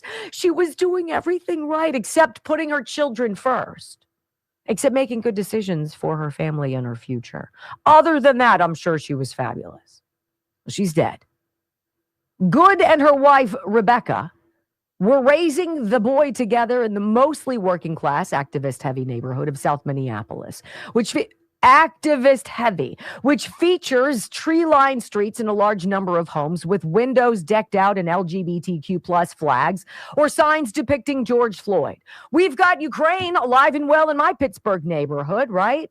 And still those signs for Black Lives Matter because still my neighbors on the left don't realize that that's all a communist front. Just as many others did, in the lefty enclave, Good sent her son to the South Side Family Charter School, a K-5 academy opened in 1972 that from its inception has been, quote, unabashedly dedicated to social justice education. Well, how does that get you? What does that get you? Dead. It was through her involvement in the school community that Good became involved in ICE Watch. It's an actual thing. A loose coalition of activists dedicated to disrupting ICE raids in the sanctuary city. So anybody like Eric Swalwell or Adam Kinzinger or anybody else who wants to claim that some just innocent woman, just a bystander, ruthlessly murdered. Yeah, that's not really what was going on here. That's not at all what was going on here. It was through her involvement in that community, blah, blah, blah. From my understanding, she was involved in social justice. We are a tight-knit community, and a lot of parents are activists. Former Southside gym teacher Rashad Rich, who resigned from the school last month, told the Post. He said current event topics like the killing of George Floyd were regular parts of the curriculum. And that last month, students took a field trip where they learned about Aboriginal issues, a reference to the indigenous people of faraway Australia. Coalitions similar to ICE Watch have cropped up all over the country, with activists using phone apps, whistles, and car horns to warn neighbors when ICE shows up. ICE Watch and adjacent groups can also turn confrontational, with numerous instances of activists ramming agents with their cars. In the past, Renee Good was trained against these ICE agents, Lisa said, a fellow mom at this charter school. What to do, what not to do. It's a very thorough training. To listen to commands, to know your rights, to whistle when you see an ICE agent, right? The group started off as a very loose confederation of anti-ICE activists, but has recently aligned itself with more radical organizations, including the Twin Cities Ungovernables. What happened to you people? Right? Now let's talk about the officer. Oh, if you listened to Dan Goldman yesterday, the feckless hack, I believe out of New York, he said that this was an ill-trained green agent, didn't know what he was doing, should be charged with murder. He killed a woman. Really? About that. The ICE agent involved in the deadly shooting of Renee Good is identified as Jonathan Ross. Ross is an experienced officer. This is from the dailymail.com. Who last year suffered gruesome injuries as he tried to arrest an illegal immigrant sex offender. Renee Good would be more interested in saving the sex offender who could then go on and rape her child. She was worried more about the ICE agent. He's the same ICE agent who got dragged by a car back in June. So he has a history, an FBI agent who spoke to the Daily Mail on condition of anonymity confirmed. 37-year-old Good, blah, blah, blah. Multiple videos show the shooting, yada, yada. Jonathan Ross. The previous incident in which Officer Ross was dragged by a car took place in Bloomington, Minnesota. The officer suffered a serious injury to his right arm, which involved dozens of stitches, as we broke to you yesterday. The official, I guess the FBI source, told the Daily Mail that most ICE agents do not have several cases of excessive use of force in their personnel files. Apparently, this officer, they're saying in this article, did use of force. Really? I wonder, do you believe that you should be dragged because you're trying to pull over a known got-away, a known illegal alien, a criminal illegal alien wanted with a woman in the car who was part of a Tren de Aragua prostitution ring? Other than that and that he was known to be a sex offender of children. What do we call those people? Because everybody wants Jeffrey Epstein's associates front and center in the newspaper. Why not this guy? Why not him? So interesting. We're going to drop in this article that this particular agent has a lot of background, a lot of baggage. I imagine that will come out. When we come back on the Wendy Bell radio program. So it's not just Hilton that's apparently discriminating against federal agents working with the Immigrations and Customs Enforcement. It's Marriott as well. Did you hear about what happened there? Oh boy. That's next on the Wendy Bell Radio Network. Let's see. Oh, it's interesting. The FBI agent used in this story noted that he does not believe that Ross was justified in his shooting of Good. You don't say. Well, let's see what kind of excessive force. I'll put that in perplexity and we'll see. Jonathan Ross ICE. Jonathan Ross ICE agent excessive force record. We'll see what pops up. Jonathan Ross, an ICE agent involved in a recent fatal shooting, has no public record of excessive force complaints or disciplinary actions. Court records primarily highlight a June 2025 incident when he was the victim, dragged about 100 yards by a fleeing driver's vehicle during an arrest attempt, resulting in injuries requiring stitches. He testified in that case, describing his fear for his life, but no sources indicate he was accused of excessive force there or elsewhere. So why would the Daily Mail say that? This is garbage. Yeah. Let's go back and make sure we see this. The FBI source told the Daily Mail that most ICE agents do not have several cases of excessive force, use of force in their personnel files. Established what their state of mind was, but the FBI agent noted that he does not believe Ross was justified Shot 1 sort of argued. Shots 2 and 3, they cannot be argued. Current former. So they just dangled that apparently this officer has excessive force, but they don't tell you where.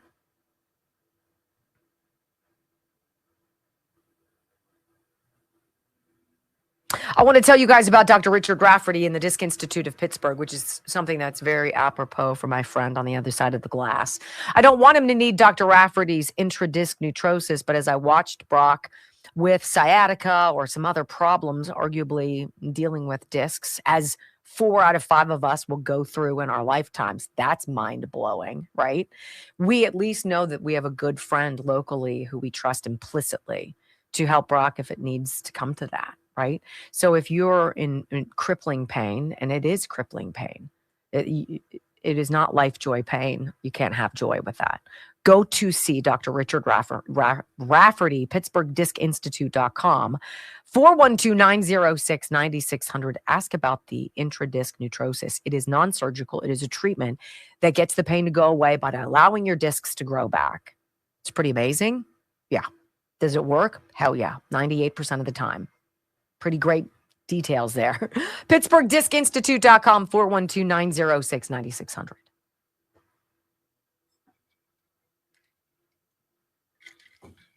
Wendy and I know a person who put on his Facebook page, if you were loud about Charlie Kirk but quiet about ICE murdering a woman in cold blood, you're one of the bad guys. How do you even compare the two? Like, I thought this guy was a rational, like he and I would have discussions and they'd be good discussions. Like he'd actually listen. I'll never be able to have a conversation. That is such a stupid argument. Yes. It makes no sense. So how do you have a conversation with someone where that's their logic? He believes MAGA is a 4-letter word. He truly believes that, which is unfortunate. He's very bright. Oh, I just got an email from the Indivisible group. Ooh. This weekend, we're taking to the streets to demand ICE out for good. Let's go. Oh.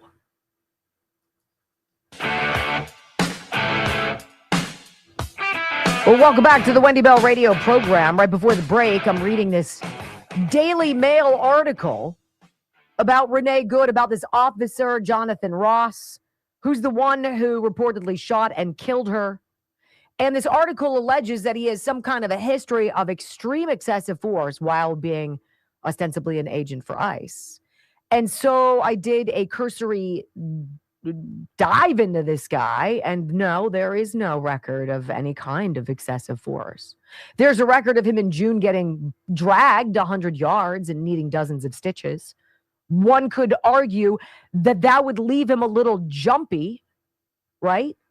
But if you've seen the video, it's clear what is going on. Renee Good intended to do that officer bodily harm. That was the overarching message. Now, I want to read you this before I tell you about this text I just got. You know, I'm on the Indivisible website. I'm part of their group club. I'm part of the activists. I signed up for the Indivisibles, right? This is the dark money funded agitating group. It goes out and does no kings and goes out and protests with all these professional signs, lickety split. You know, after Renee Good is killed, oh, they got pictures of her wrapped in lights and they have, protest materials, et cetera, et cetera. There's something very dangerous going on as people are trying to take truth, I guess, justice into their own hands. And I'll read you this from the rightscoop.com. Breaking Marriott employee fired after doxing ICE agents. Well, Fox News hound Bill Malusian has revealed that an employee of Marriott, a Marriott hotel in Bloomington, Minnesota, doxed 6 ICE agents who booked reservations at their hotel. Marriott has since fired the employee. And this is what Bill Malhusian put out. He says an independently owned Marriott hotel in Bloomington, Minnesota, confirms to Fox News that they have ID'd and fired an employee who doxed ICE agents by leaking their names, their emails, and surveillance images of them as they checked into the front hotel. Remember, doxed meaning they dig up documents and information and put it out there. Hey, this is the so-and-so's phone number. Hey, this is where they work. This is where they live. Now, you imagine what a deranged leftist could do with that information. The images appeared in the anti-ICE Reddit post that went up last night. Malhusian took screenshots of the posts before they were deleted, and he's blurred the names, the emails, and the faces of the agents. The hotel, it looks like the person was working check-in, right? Was working the front desk and took a snapshot of the agents as you would check into any hotel were up at the front of the line with their IDs out, et cetera, and somebody takes a picture of them and puts out on Reddit with their names. He's got their data, right? Here's so-and-so. This is where, right? You could do some deep dives on these people. Well, we fired them. So Malhusian reached out to Marriott for comment. They referred him to the independent ownership, I guess, CSM Lodging. In a statement to Fox, the company confirms they identified and fired the employee, say the privacy and safety of our guests is of the utmost importance to us. Upon learning of the situation last night, we immediately investigated the matter. We identified the person responsible for capturing the images in the post. This individual is no longer an employee of our organization. I don't know if I believe that. But this is what's going on. Now, I want to read you because I just got this in my inbox. Hopefully, I can pull it back up. I don't know where it went. This is me getting a little text message from the fun group, The Indivisibles, right? And it's telling me because I signed up. This is the malignancy behind all of the protests. And apparently, they're gearing up. I'm going to read you what I got as an alert. Very interesting. Indivisibles, this weekend, we're taking to the streets to demand ICE out for good. So we're gonna insert ourselves and demand that the agents whose job is to keep us safe, we're gonna go after them instead of the criminals that ICE is supposed to be removing from our communities. Makes sense. This is what it says. Wednesday's killing of Renee Good by ICE was part of an expanding pattern of violence by Trump's fascist security force. No, Wednesday's killing of Renee Good wouldn't have happened if Renee Good didn't try to become an anti-ICE vigilante, which Scott Jennings appropriately said. These people are now engaged in political vigilantism. She didn't have to die. She died because of her decisions. Back to the email. We saw that the very next day when ICE shot 2 more people in Portland. You guys know what happened there? We'll tell you about it, right? I'm going to talk to you about this. Agents pulling over a car, Tren de Aragua, right? Gang member. And what ends up happening? Get out of the car. Get out of the car now. No, speeds off. Really? Indivisibles say that is the sign of fascism. This is violence, a pattern of violence by Trump's fascist security force. Give us a break. See, this is what derangement sounds like. And I have a great example on the flip side of this break for you. It's actually Adam Kinzinger. Now, Adam Kinzinger is a quote-unquote Republican in name only. We know exactly who he is, but I want you to listen to him carefully. Because there is crazy in there. It's just crazy. You need to isolate it. You need to identify it. You need to call it out for what it is. Derangement. Next on the Wendy Bell Radio Network.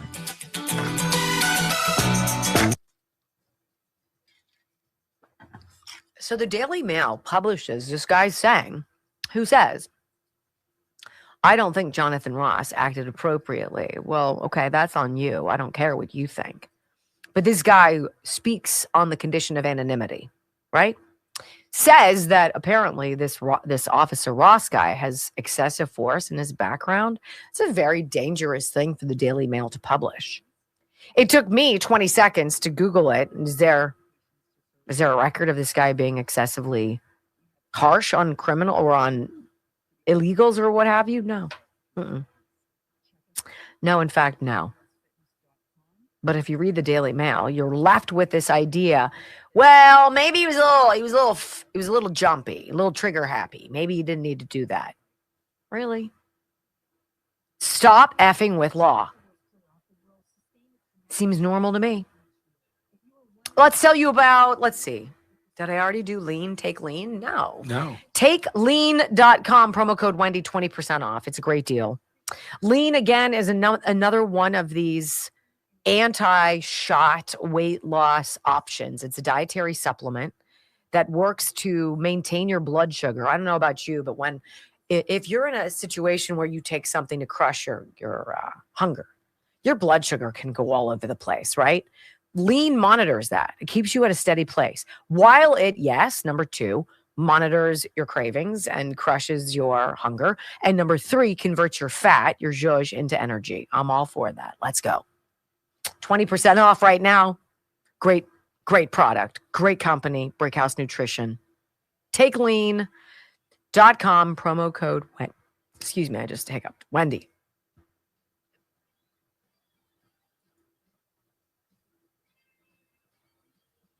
Uh-oh.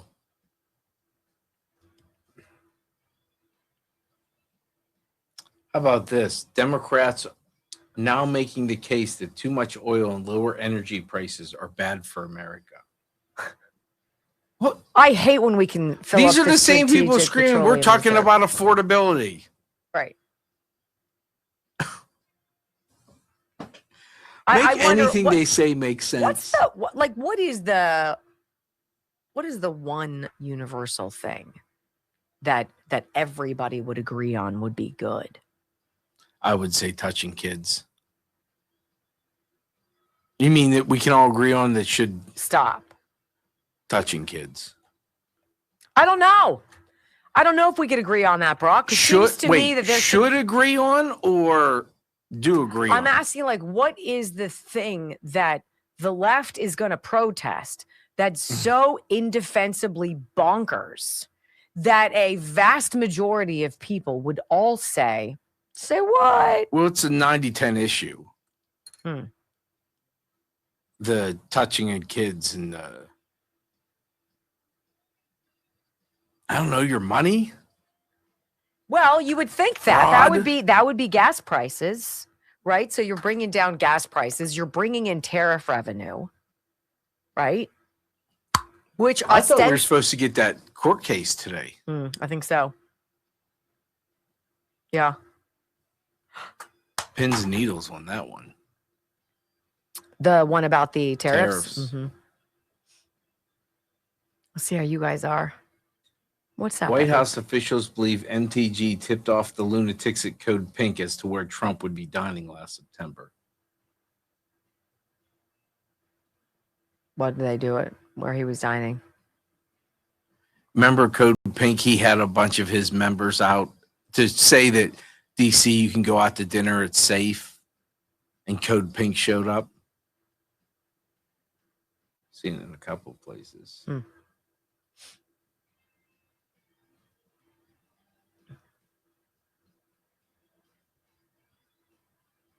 You know, it's interesting. I think J.D. Vance, so while Trump has been doing a million other things, ostensibly, J.D. Vance then stood into this White House press briefing the other day. And I think he has a very calm, reasoned, measured, common sense perspective about Tim Walz and the corruption there and what's going on. And I see, and when I hear J.D. Vance, I hear a future president. I just do. I hear common sense. Mm-hmm. Whether it's him or Marco Rubio or whomever it's going to be, yes, I hear that. And I hear just he's well spoken. He understands the issues. He's easy to hear from, and he absolutely has Adam Kinzinger's number. And it's really kind of wild. Like, I want to ask him, what happened to you? Literally, it's so baffling to me. Would you agree that Marco Rubio has been the biggest surprise positive out of Trump's second term? Yeah. Yeah. I didn't have that on my bingo card. Yeah. He's been extraordinary.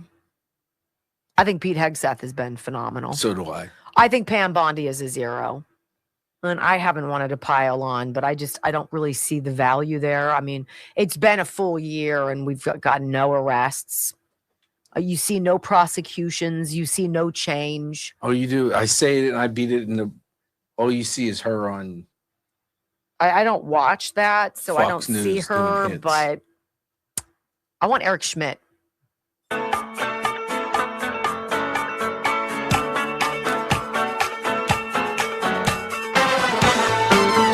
Welcome back to the Wendy Bell radio program.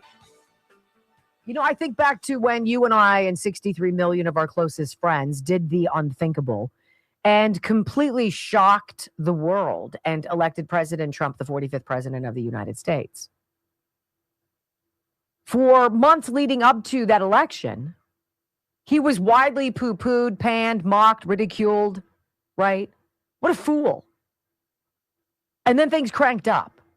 And then they had to invent Russian collusion, and they had to wiretap and spy on him, and they had to create the Steele dossier. And then there was a phone call with Zelensky and going haywire over that, and impeachment 1 and impeachment 2, and all these indictments on all these women coming out of the woodwork. Oh, he raped me and it happened in a dressing room because that makes sense, right? All of this crazy stuff.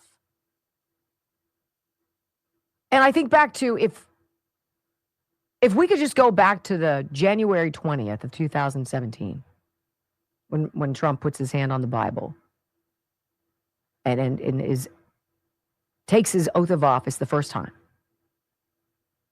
If Democrats, even if they hadn't tried to work with him, if they had stopped trying to stop him, if they had stopped putting down the spike strips and greasing the streets like the coyote trying to get the roadrunner, right? If they tried to set up all the landmines and the traps, if they stopped it with their cloak and dagger garbage, if they stopped trying to gin up a generation of toxic, needy individuals, they need something to fuel them. Can you imagine where we would be at the end of his first term? So much was already started, and it all came to a screeching halt when Joe Biden was allowed to steal that election. And I don't even think Joe Biden knows. I think Joe Biden hadn't the foggiest clue. It's like the TV show Scandal. It was the people behind the scenes. It was Jill Biden. It was, Anthony Blinken. It was Jake Sullivan. It's other people behind the scenes rigging it, stealing it, doing all of this stuff, right? Joe Biden had no earthly idea. He was told what he needed to know in order to keep the charade going, as they just threw the taxpayer gold bars off the top deck of the Titanic and welcomed in as many immigrants as possible. That was it. Can you imagine if they just allowed Donald Trump's message and his mission and his platform a fighting chance? See, Republicans don't want America to succeed. Republicans don't want to go against the Democrats. The Republicans are the biggest disappointment here, more so than the Democrats. You know what you get with Democrats. Democrats are Democrats. Democrats are liberals. Liberals are progressives. Progressives are toxic. It's a steady process, right? What's worse is on the other side. It's people who stand up and pretend that they're there. They're going to support. They're going to fight. They're going to defend. They wrap themselves in the Constitution. I got my lapel pin on. It's a flag. Vote for me. I'm going to stand next to the flag. I'm going to change my colors. It's all red, white, and blue. Yeah, vote for me. And then they're in and they do nothing. I don't think they want to be powerful. I don't think they want to be decision makers. I don't think they want to be leaders. I don't think they want to be warriors. I don't think they have a vision for the future. I don't think they care. I think you get in this insular bubble that is Capitol Hill and you become completely out of touch with the rest of the universe. And then the cycle is just staying above water, just staying reelected. That's all it is. That's how you end up with a John Thune as your majority leader. John Thune, You kidding me? I want to take dynamite to the whole system and just be like, let's start from scratch. Because I could cherry pick 212 Republicans right now to replace the losers that we have in Congress.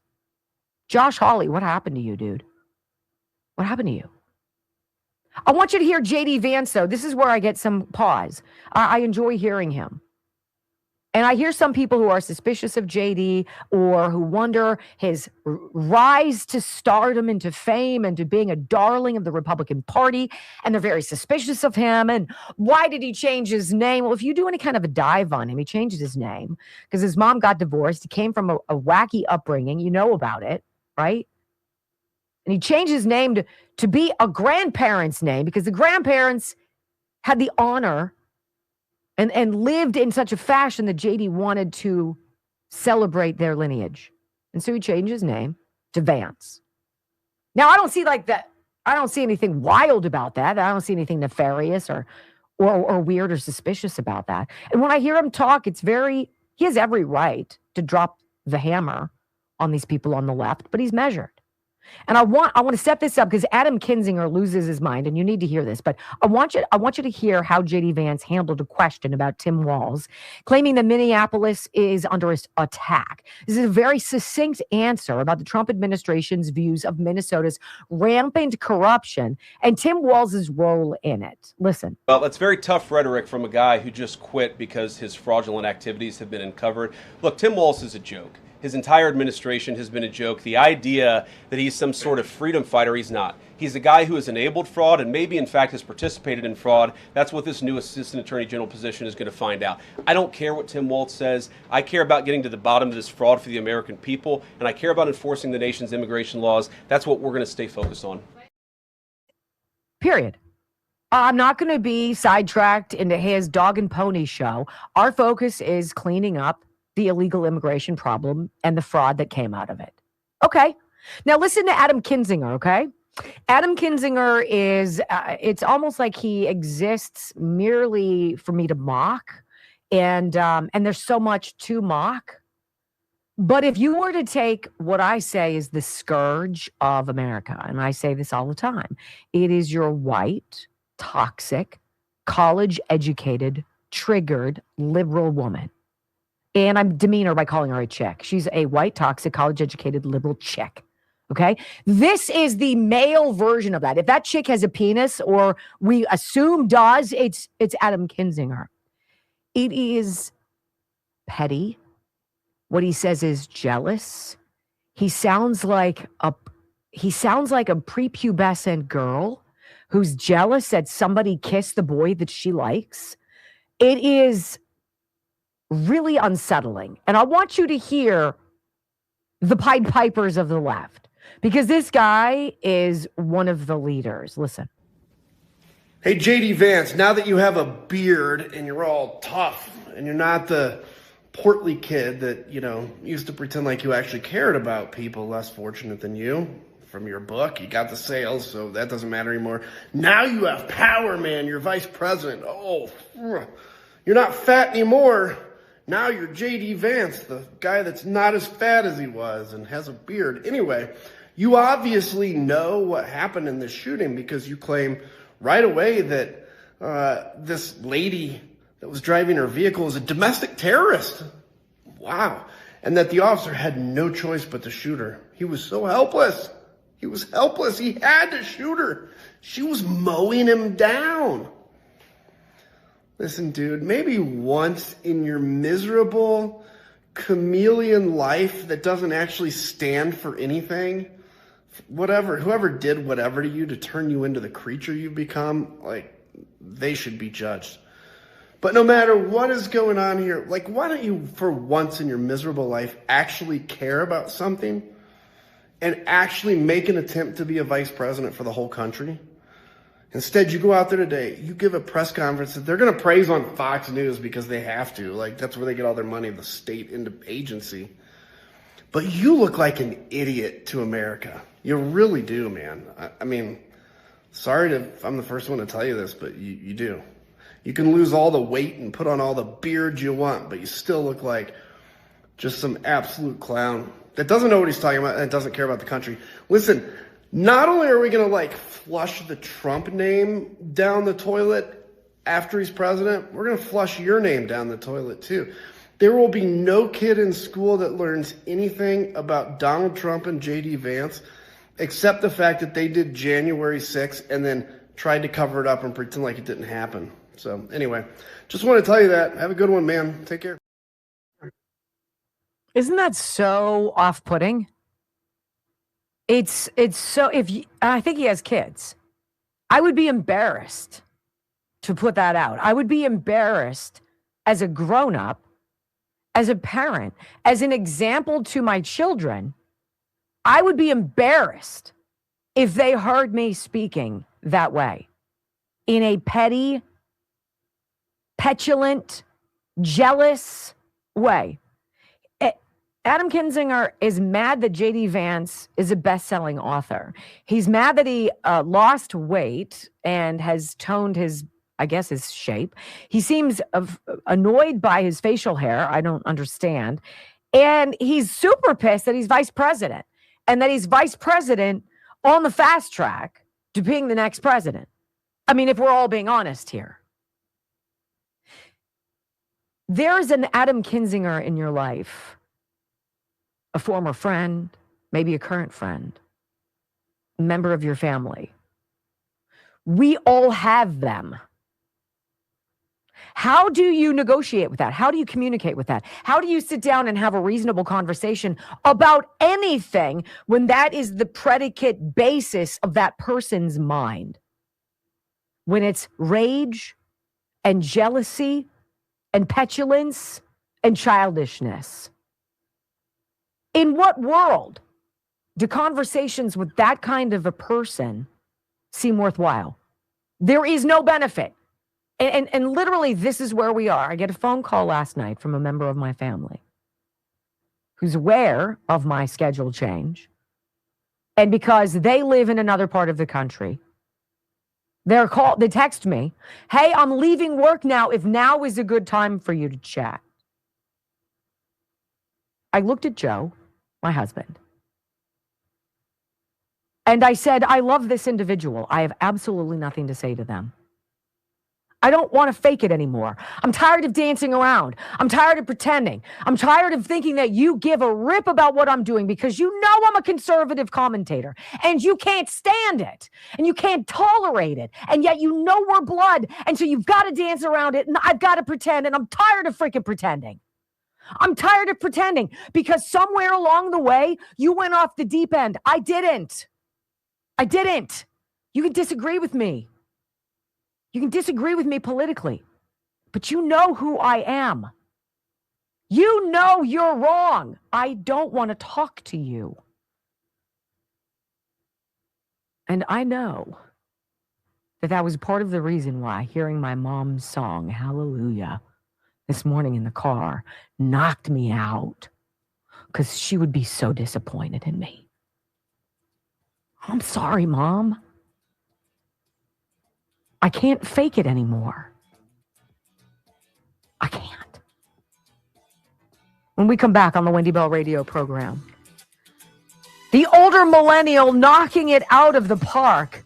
How is it possible that Ashley Babbitt's killer, Michael Berg, Capitol Police goofball, has been managing to cash in on some home child care setup that he and his wife have been running for 17 years? I mean, like, what? Let's go there next on the Wendy Bell Radio Network.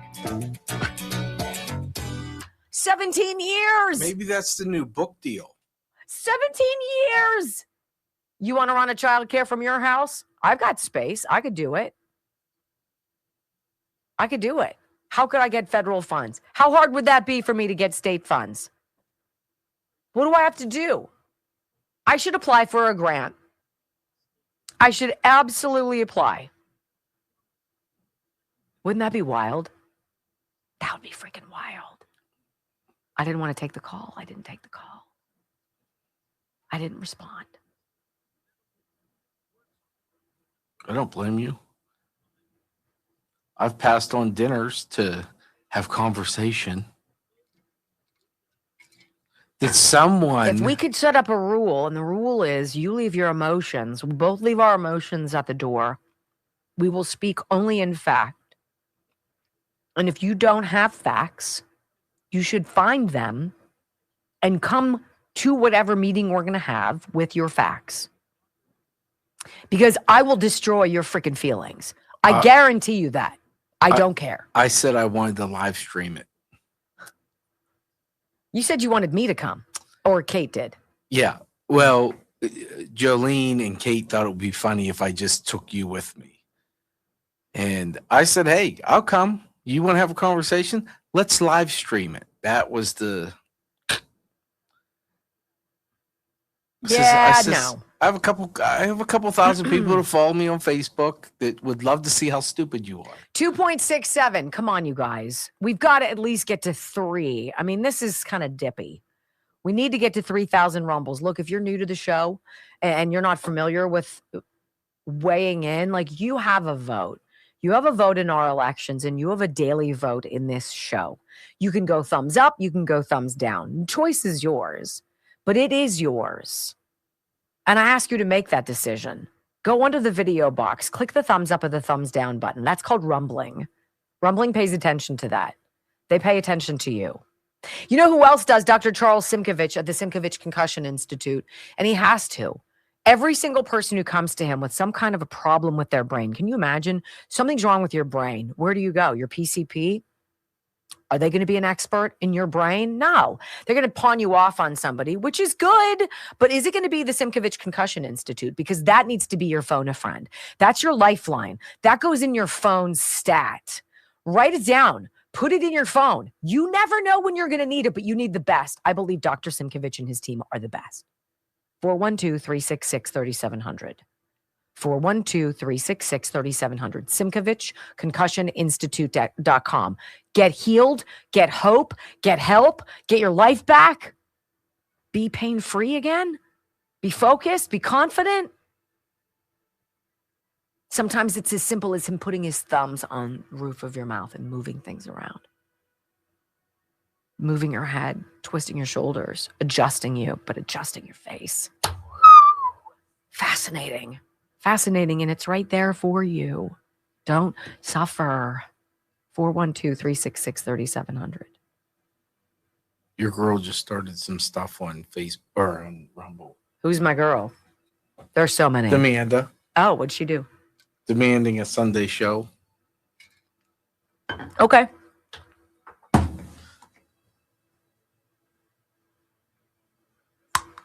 What? Just like that. She asked. My girl.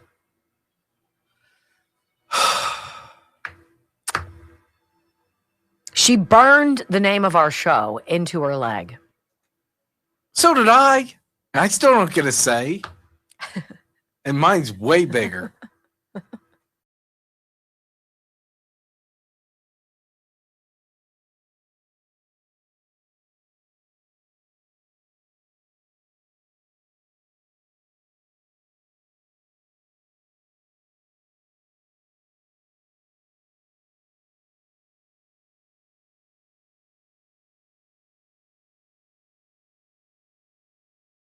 The beginning of the program, and he said the greatest thing. And he's like, look, I have no idea why this woman would be out protesting or trying to agitate ICE agents. I have no idea why she would use her car as a weapon or think it was even remotely good for her to be anywhere near that protest situation in Minneapolis on Wednesday. When you have a responsibility to somebody else, and that happens when you get pregnant, guys, right?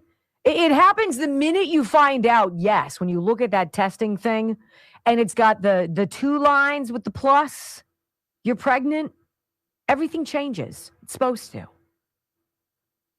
You look at how much you exercise, how many steps you get, what are you eating, what kind of air are you breathing, what kind of hazards are in your home, what kind of chemicals are you taking, what kind of medicine is okay to take. Not Tylenol.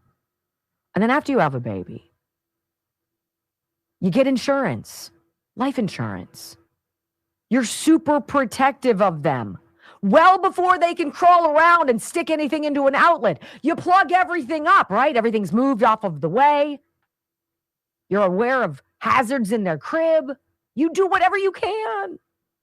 You're a child's lifeline. They rely on you. It changes how you eat, how you drive, how you think, where you go, your friends. It impacts everything, where you go to school, where you choose to live, where you travel, how you teach, all of it. Right? She didn't have to be there. And the gentleman was like, you clearly don't value your kids. Your priorities are whacked.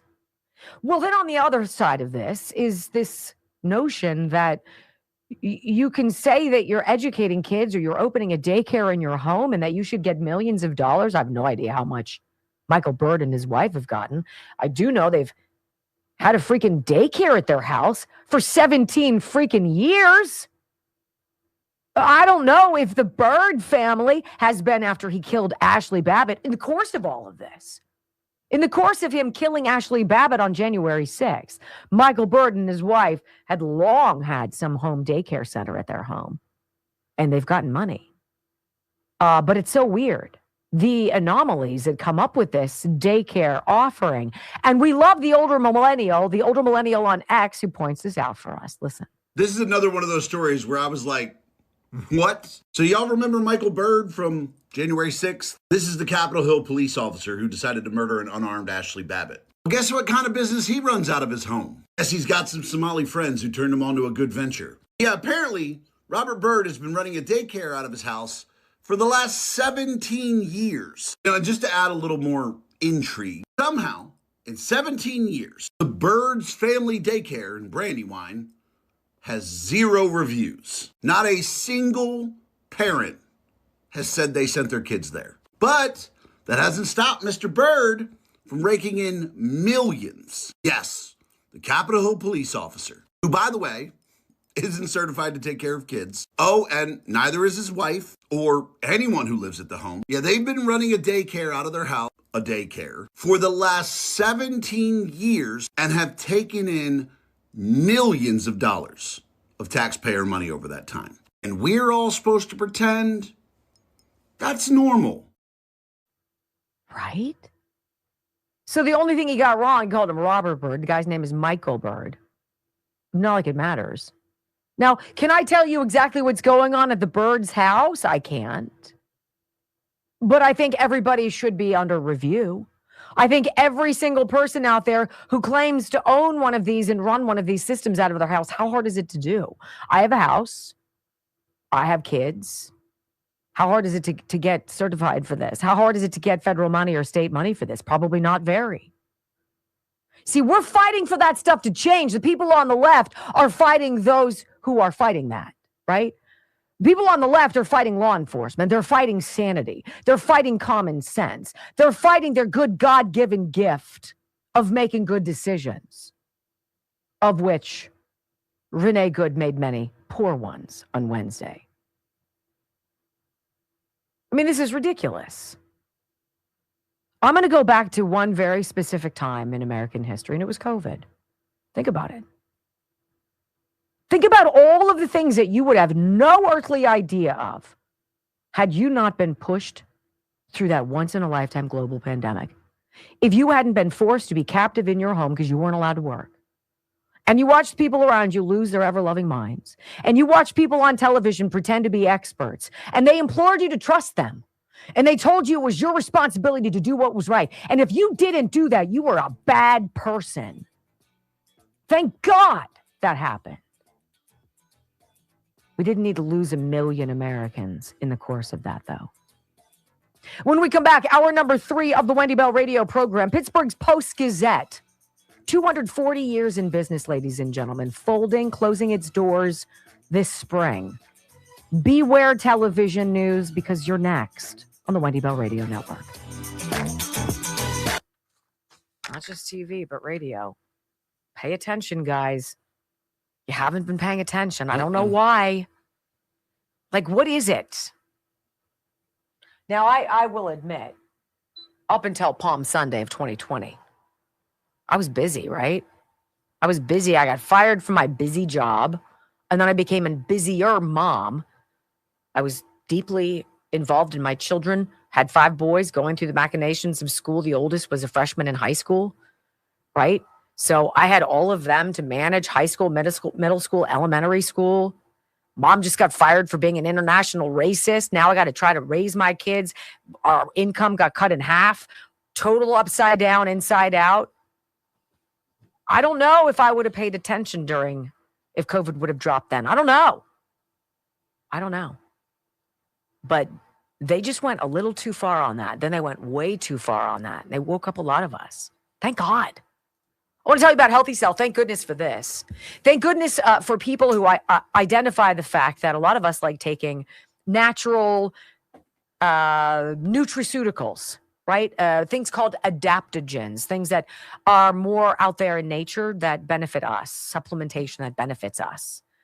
I don't want to take drugs, but I do believe that I could be benefited from taking a bunch of different supplements. So when you take pills and whatnot, you're relying on your body to digest them. Well, what if you don't digest them really well and you get just a fraction of what you're spending money to take in the form of supplements? Well, why don't you cut out the middleman and instead change the method by which you receive those supplements? That's what Healthy Cell did.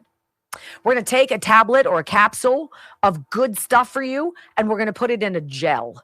So it's more like a Jell-O or a jelly that you would put on your sandwich. And we're going to put it in a pouch, and we're going to make it really easy. Whoop, and you just squeeze it in your mouth or suck it into your mouth, and then you're done. And it tastes delicious. The flavors are great. And we're going to give you 15 different kinds. What? Your hair is kind of dull. Your fingernails are weak, and you don't feel like your skin looks healthy and glowing. There's a formula for that. There's a Healthy Cell for that. Hair, skin, and nails. How about one that's specifically for your eyesight? There's a Healthy Cell for that. How about your blood glucose, your blood sugar? Your circulation? Heart and vascular system? Yep. 100%. How about your immune system? There's one for that. How about for focus and recall? I take it every day. I actually would be worried about how well I'd be able to get my shizzle together and talk to you every day if I didn't take it. There's one for restful sleep. There's one for bone health. There's one that calms you down. HealthyCell.com/Wendy. It's worth it. HealthyCell.com/Wendy. There's a discount there. Yes, check it out. Check it out. Adam Kinzinger. What a bummer. What a bummer. And you know what? I'm deciding more and more. He was so petty in that. It was such it was so unmasculine, you know? Like, you don't have to be the biggest, most muscular man in the world to have sexy masculinity, right? You need to stand for something and be a good person, right? And be a fierce defender of that. I find that remarkably attractive. Doesn't matter what you look like. I don't think you need to be like Carl Higbie and look like you could run through a brick wall. That's not necessarily masculine to me. But not being a jerk, not being a petty crybaby, not being a scorekeeper, those are such soy boy, soft, wussy willow, Tim Walz characteristics. So unbecoming, isn't it? I guarantee you I have more testosterone than Adam Kinzinger, and I've had mine tested. I know. So grody. I use that word, grody. He's a low T individual. Hey, Sniper, disinfectwithsniper.com. Disinfectwithsniper.com. Sometimes you just want to get rid of everything. Like we did the Hunt Chef spices. But I'm like, how many of those big Lowry's things and big Tones seasonings do you have from Costco and from, Sam's Club? And it's like, I've had this since 1982. Maybe it's time to dump it and get something fresh. That's sort of how I feel about Sniper. Like you have all of these chemicals and all this jazz underneath the sink in your kitchen, even in your bathroom. What if there was one bottle that could do all of that for you? It could clean, it could degrease, it could deodorize, it could antibacterial, antifungal your world, and you don't even have to wipe it up. That you could spray it on something as funky as sweaty exercise equipment, pads, and what have you, and have it without you wiping it off and completely safe to the materials. Take rid of all of the odor, get rid of all of the bacteria, all of the germs, all of the fungus. Well, that's called Sniper. And you can get it by going to disinfectwithsniper.com. Free shipping. If that doesn't get you in, I don't know what will. Disinfectwithsniper.com. It is delicious stuff. Everything on there, everything on the site, Brock and I subscribe to and get. Except the rat stuff, the mouse traps. I get that. Mouse Magic? Mouse Magic. I've never used that. We have a great good news. I encourage you to hang for the second half hour of this. It's important because it's presenting police officers in the light that's much more applicable to them. These people are carrying compassion to people. They don't get involved in law enforcement if they aren't, right? Who want to do good and who go the extra mile so more often than we know. It's very special. And it's not a Steve Hartman. Let's see. 2.83. This is woeful. We're going to limp to 3. Less chatting, Jolene. More work. That's it. Oh, wait. Is she chatting with you? She's chatting with everyone. Oh, she's on here. I didn't see her. Yeah. Less chatting. Where is she? More mugs. I don't see her. Oh, Jolene. Wow. She told you to shut your ever-loving mouth. Yeah. Know your role. Wow. Know your role. I think you just put her in a lane. Well, blame my brother for not keeping things straight. Jolene is making us these, our Gary Varvo mugs. Mm-hmm. So this is going to be what the artwork looks like, but it's going to be Brock's other side of it. 4, 3, 2, 1. Wendy Bell, America's anchor mom, fighting for America 1 hour at a time. Welcome to the family. We're going to win so much. We're going to win at every level. We're going to win economically. We're going to win with the economy. We're going to win with military. We're going to win with healthcare and for our veterans. We're going to win with every single facet. We're going to win so much, you may even get tired of winning. And you'll say, please, it's too much winning. We can't take it anymore. Mr. President, it's too much. And I'll say, no, it isn't. We have to keep winning. We have to win more. We're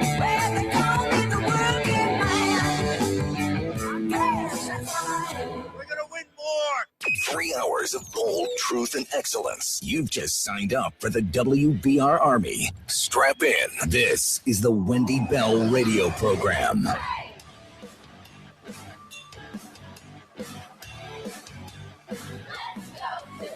Welcome back. Hour number 3 of the Wendy Bell radio program is live and on the clock. And as always, this common sense conservative mom is so grateful that you're spending time with us today. Thank you. Remember, wendybellradio.com is how you can follow along the live video stream. All 3 hours, commercial breaks and all. We enjoy talking to you in the commercial breaks on the live stream. So thank you. So in my city of Pittsburgh, Pennsylvania, there's a newspaper, one of the oldest in America, I would presume, because it's 240 years old. It's called the Pittsburgh Post-Gazette. We used to have a couple papers when I moved here in 1998, after Joe and I got married to start our family, et cetera, et cetera. There were 2 papers, the Pittsburgh Tribune-Review and the Pittsburgh Post-Gazette. One was considered more conservative, one was considered more liberal. But the people of Pittsburgh had a choice, and then the Tribune-Review shut down.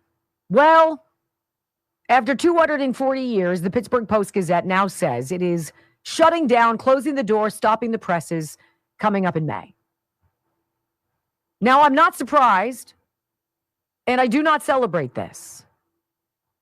But I want to go back to the I'm not surprised. Did you know the Pittsburgh Post-Gazette had lost $350 million over 25 years? Had lost $350 million over 20. That means the Pittsburgh Post-Gazette was losing every month $1.5 million. And it didn't change. I'm going to tell you what I started noticing about the Pittsburgh Post-Gazette. And I feel terrible for people who lose their jobs. Whether it's maliciously or it's because of bad management or refusing to pay attention and read the room, which is what the PG went through. I do not celebrate anybody losing their job. And it is very difficult as a former television news anchor and reporter for many, many years to watch the media you love fall apart and go away. But this is where we are. And I want to read you this because if you think this is just the newspapers in your area, look, we have no newspaper now. We had some hack publication called the City Paper. That was the progressive fringe that folded not that long ago, right? Now, literally, there is nothing. So if something happens in my community, there will be no website to go to. There will be no hard copy coverage the next day. And that is the fault of the people in charge of the paper. See, for 20 years, and I can say this because I've lived here for 28, for 20 years, this paper has made a turn. It started amplifying stories and voices and candidates that did not fit the needs of the population of my community. And this community is dying. And it's terrible to watch.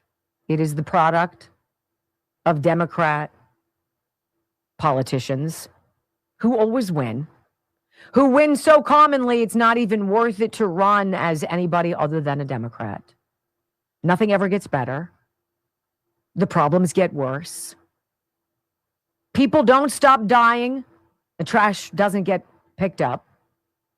And the costs never go down. And the Pittsburgh Post-Gazette had a role in that story, ladies and gentlemen.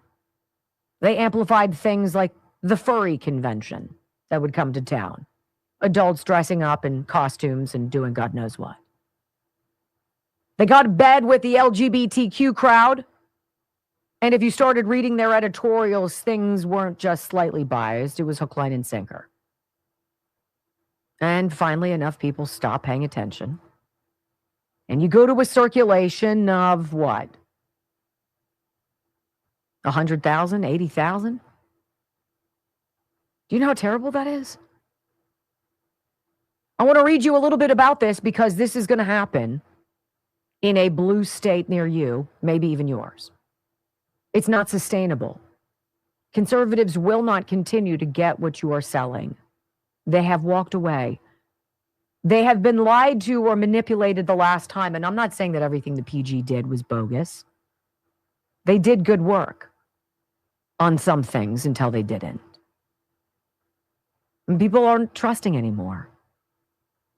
This from publicsource.org. Look, this might not be something applicable to you right now, but wait. The Pittsburgh Post-Gazette, the modern iteration of a newspaper that has informed the region since 1786. Will cease operations in May. That's a curious way of setting it up.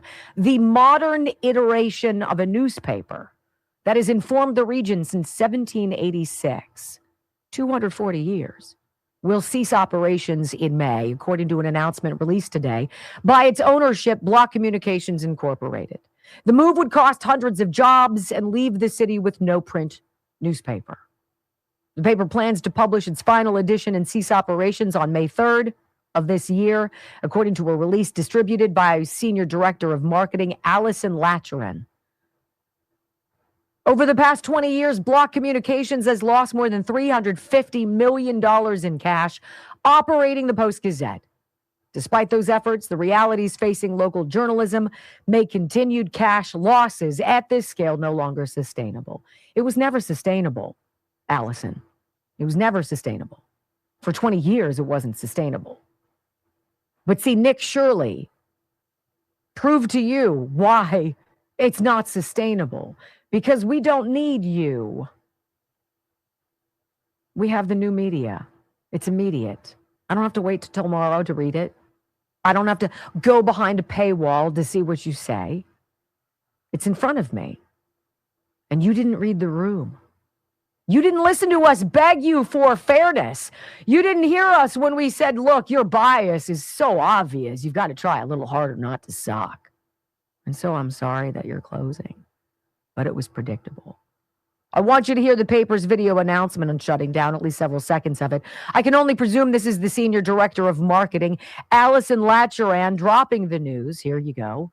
Closing down our operation is not going to be easy, but the first step is communicating with our extended community, including our readers, our advertisers, and of course our employees. I respectfully ask each of you to please consider the legacy of the Post-Gazette. You are our ambassadors, and the Block family would like to exit with grace and dignity. So with that said, we plan to issue a press release immediately following this call today, and will, of course, give our newsroom the opportunity to publish the story first. On a personal note, our non-union represented employees will be hearing from their manager in the near future as HR begins to pull together the details for your personal situation. And the announcement, we're going to let the PG report the truth on this. Okay. I want you to hear what it's like to be a 30-year-old sports writer at the Post-Gazette, to find out that your career in the city you love, the job that you love doing, is now effectively over. This is a young man named Noah Hiles, and he is a sports reporter for the PG. It's just sad. At the end of the day, Colin, I'm 30. I'm not married. I don't have any children. I'm going to be okay.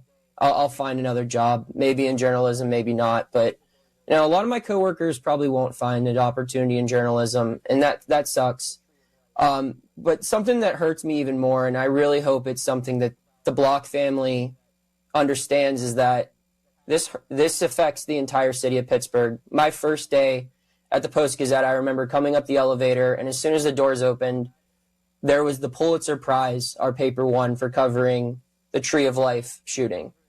And it pains me to think about, you know, the reality that the next tragedy that happens in our city after May, and there will be another tragedy, the Post-Gazette won't be there to cover it. And that hurts to think about, because as a believer in journalism and as someone who loves the city a lot, this place needs people who can report the truth. I agree. That's painful to hear. I feel for that young man. But the signs have been years in the making. And look, if you're a local television news person, if you don't think this is coming to a newsroom near you, you better wake up. See, America has chosen different voices. We've selected different sources to trust. And in many instances, the local news simply let us down. And so people walked away. And they're not coming back. So to the Pittsburgh Post-Gazette, I know you did a lot of good for a lot of years. But $350 million in losses is not a winning strategy. When we come back on the Wendy Bell radio program, where is all the money? Scott Bessent is on the ground in Minneapolis, St. Paul. He says, we got Treasury here. We've got IRS investigators here. We're getting the money back before it goes to Somalia. Next on the Wendy Bell Radio Network. That's tough to see. That's terrible. Yeah. You know, when KDKA Radio, where Brock and I first started, when that closes, because it will, that'll be for Brock, not for me. I'm not connected to it. But it's his love. Radio's his love. Television was my love. Television died a long time ago. Radio's been dying. But that place is going to close. It's not sustainable. Ultimately, you're going to have to say, are we going to be like the Blocks and lose $1.5 million a month? Well, if you don't have pockets like that, how are you going to do that? Well, let's be honest. The owner of a lot of stations like KDK is in debt. They're in debt over their ears. They've refinanced. They've done all that. I had a buddy who works in the financial world. And he told me 3 years before we left, get out. I'm looking at their balance sheet. Get out. And you know what? He was right. He said in 5 years, you're either going to be fired. He goes, thankfully for you, you don't make that much money. He's like, so you might survive. Who goes first? People who make a lot of money. He's like, but they're going. They're going. And it's a shame. It's where I started. It's where I fell in love with Rush Limbaugh. It's where I fell in love with radio. We wouldn't be able to do this. I'm going to pat myself a little on the back. We wouldn't be able to do this if I didn't gain the knowledge that I got there. And watching them it's painful. Not adapt. I went off this morning with you on the stream before the show. Like it sucks. I'm watching people I know. I know Noah Howes. I know him. I trained him. He started in radio. I trained him. I feel horrible for him, but like in the same sense, it's like we started doing this. This was an idea before he ever took a job at the Post-Gazette. We had this idea to do exactly this, and they told us no. How many times did you go back and say, but look? I had 2 meetings with the GM. First one went, and then I reevaluated and says, how do I get this through? And it was I had to give him skin in the game and say, hey, here's how you make money at it. And then she got fired, but the response to me was, I gave them the idea I had, and he said, where did you come up with this? And I said, I read an article, I told you guys this, about Blue Ocean. And he's like, where's that? It's the Harvard Business Times. His response, you read the Harvard Business Times? They don't want to know.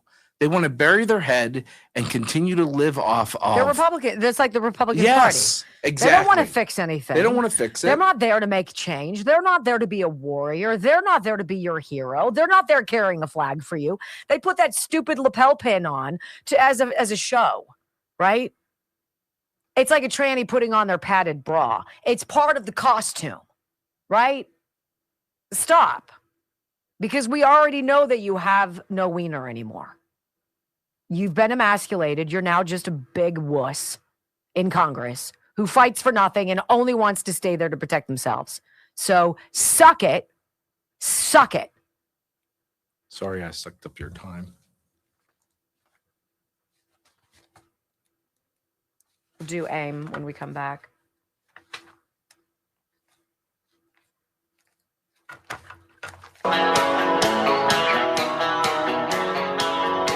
Welcome back to the Wendy Bell radio program. I got Scott Besson on tap, but I got to get this off my chest.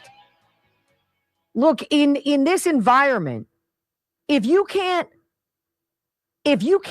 see things coming and adapt, if you don't identify that a 2-year-old can do more with your phone than you know how to do, if you don't watch your children and see how they absorb information, where they're getting their information, by the time you do, it's too late. And if you're in media and you're going to sit back the way they threw stones at Tony DeCopel, the new evening news anchor at CBS, the people at CBS don't want Tony DeCopel to win.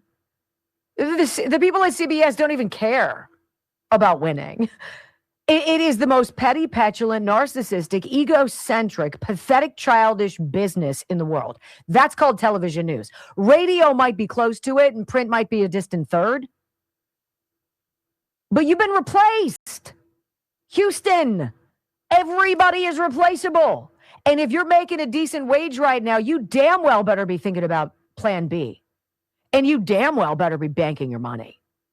Because times have changed. The PG is a small microcosm of a greater thing. Nobody is paying to read a newspaper. And nobody's going to go online to read yours. They can get the news in a flash on X, on Snapchat, Instagram, boom, instantly. You done been replaced. Now, look, we were having a conversation in the commercial break. Who's the administration's, who's the pick in this cabinet for your biggest surprise? And Brock and I were talking about how Marco Rubio, as Secretary of State, totally wasn't banking on him being the badass that he is. He's a total stud. Huge. I would have to say Scott Bessent. Scott Bessent, though a horrible orator, is a fierce truth teller. He is a brilliant fiscal mind. And he said something with Laura, I think it was with Laura Ingraham yesterday, right? So he's on the ground. And why is the Secretary of the freaking Treasury? Where did you see Janet Yellen ever? That little troglodyte with the lisp? Who told you it was transitory? I can't even do her. I don't know. She's so annoying. I couldn't even deal with it. She sucked. She sucked every single day and twice on Sunday. You have a Treasury Secretary now who's pissed. He wants your money back, and he's on the ground. Listen to him tell Laura Ingraham, listen. Under Governor Tim Walz, billions of dollars intended for families in need, housing for disabled seniors, and services for children were diverted to benefit fraudsters. I am here this week to signal the U.S. Treasury's unwavering commitment to recovering stolen funds, prosecuting fraudulent criminals, preventing scandals like this from ever happening again, and investigating similar schemes state by state. It's not business as usual anymore. Hey, media, wake up. Same message. It's not business as usual. Times have changed. And if you haven't changed with them already, if you haven't been podcasting, if you haven't been doing something alternative to what your job is, it's too late. Hope it's not, but it probably is. Scott Bessent is saying no. This fraud crap, we're going to isolate it. We're going to find it. We're going to dig it out. We're going to excise it like the freaking cancer that it is so that it never happens again. That's what they want to do with the elections. Bessent continues, we are taking the show on the road, and we will come to you, and we will audit your community too. Oh, boy. Tomorrow, we are announcing that 4 investigations into money service businesses that we believe may have wired money out of the country, a lot of the ill-gotten, stolen money over to the Middle East, over to Somalia. We'll see where that's going. So we're announcing investigations into 4 of those money service businesses. They're not kidding around. You have a crime investigative unit with the freaking IRS that is going after every last alleged dollar. And I don't know if you can go as far as go to Somalia or squeeze that country, squeeze them. I don't know, Al-Shabaab. What do you get from people in a third world nation with an IQ of 67 who've been fleecing you for years, besides an embarrassing admission of we got boned. We were too stupid to pay attention. We were too dumb to follow the signs, the same way that people in the old media, you didn't pay attention. You got comfortable in your little cocoon. You started believing that you really are that important. You're really not. You're really replaceable. There are a million options out there in this super little cool computer that's in my phone about 18 hours a day for me to choose everyone but you to pay attention to. We're going to change things. See, Democrats don't want that to change, and the Republicans don't either. This is why they're not fighting for you. John Thune's not fighting to nuke the filibuster. He's not trying to push through Donald Trump's agenda. They're fighting for their next reelection. I mean, Houston, you want to talk about a problem. It's the Republicans.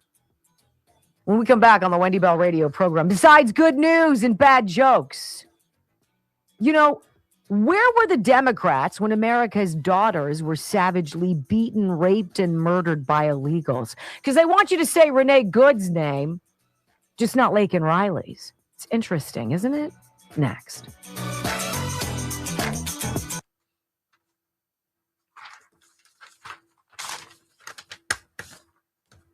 You know, it's sort of interesting. It's like, My husband recently switched cardiology practices. And the guy who's in charge of the new practice tried to get Joe to buy in on the corporation.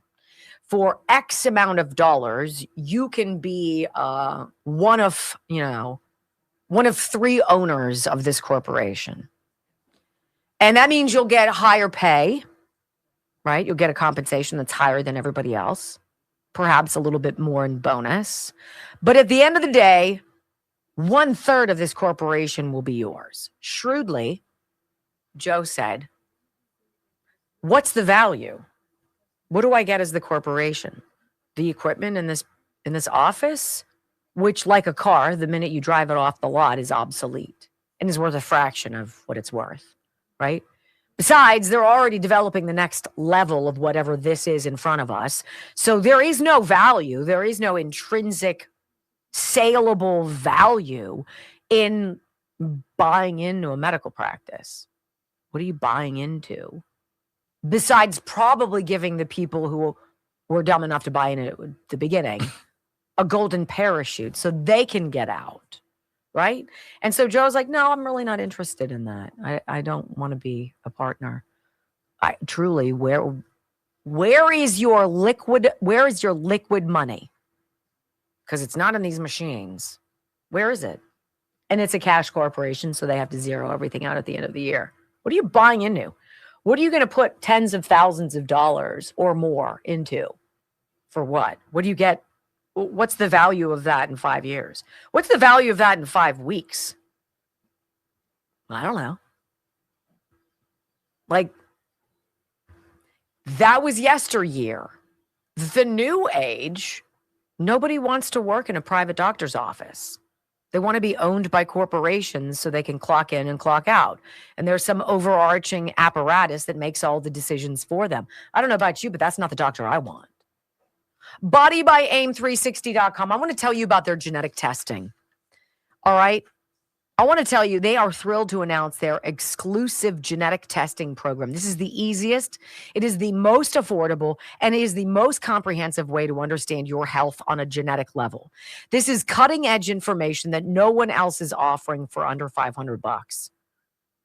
What makes it so unique? Well, unlike typical tests that only show risks, like things that could happen in your future, the Body by AIM 360 genetic test goes a step further. It identifies your genetic predispositions, from metabolism and inflammation to mood and energy.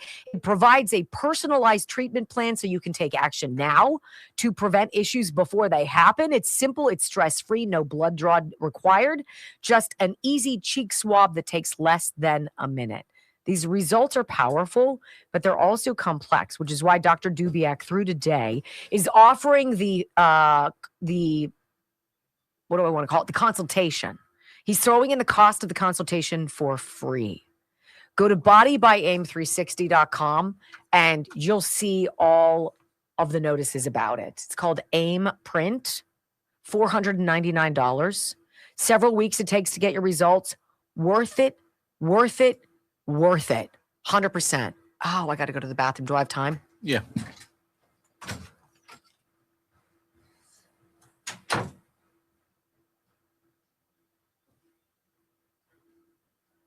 So apparently there is a show on Sunday. There will be a pet show tomorrow, 10 a.m. Sunday, 7 a.m.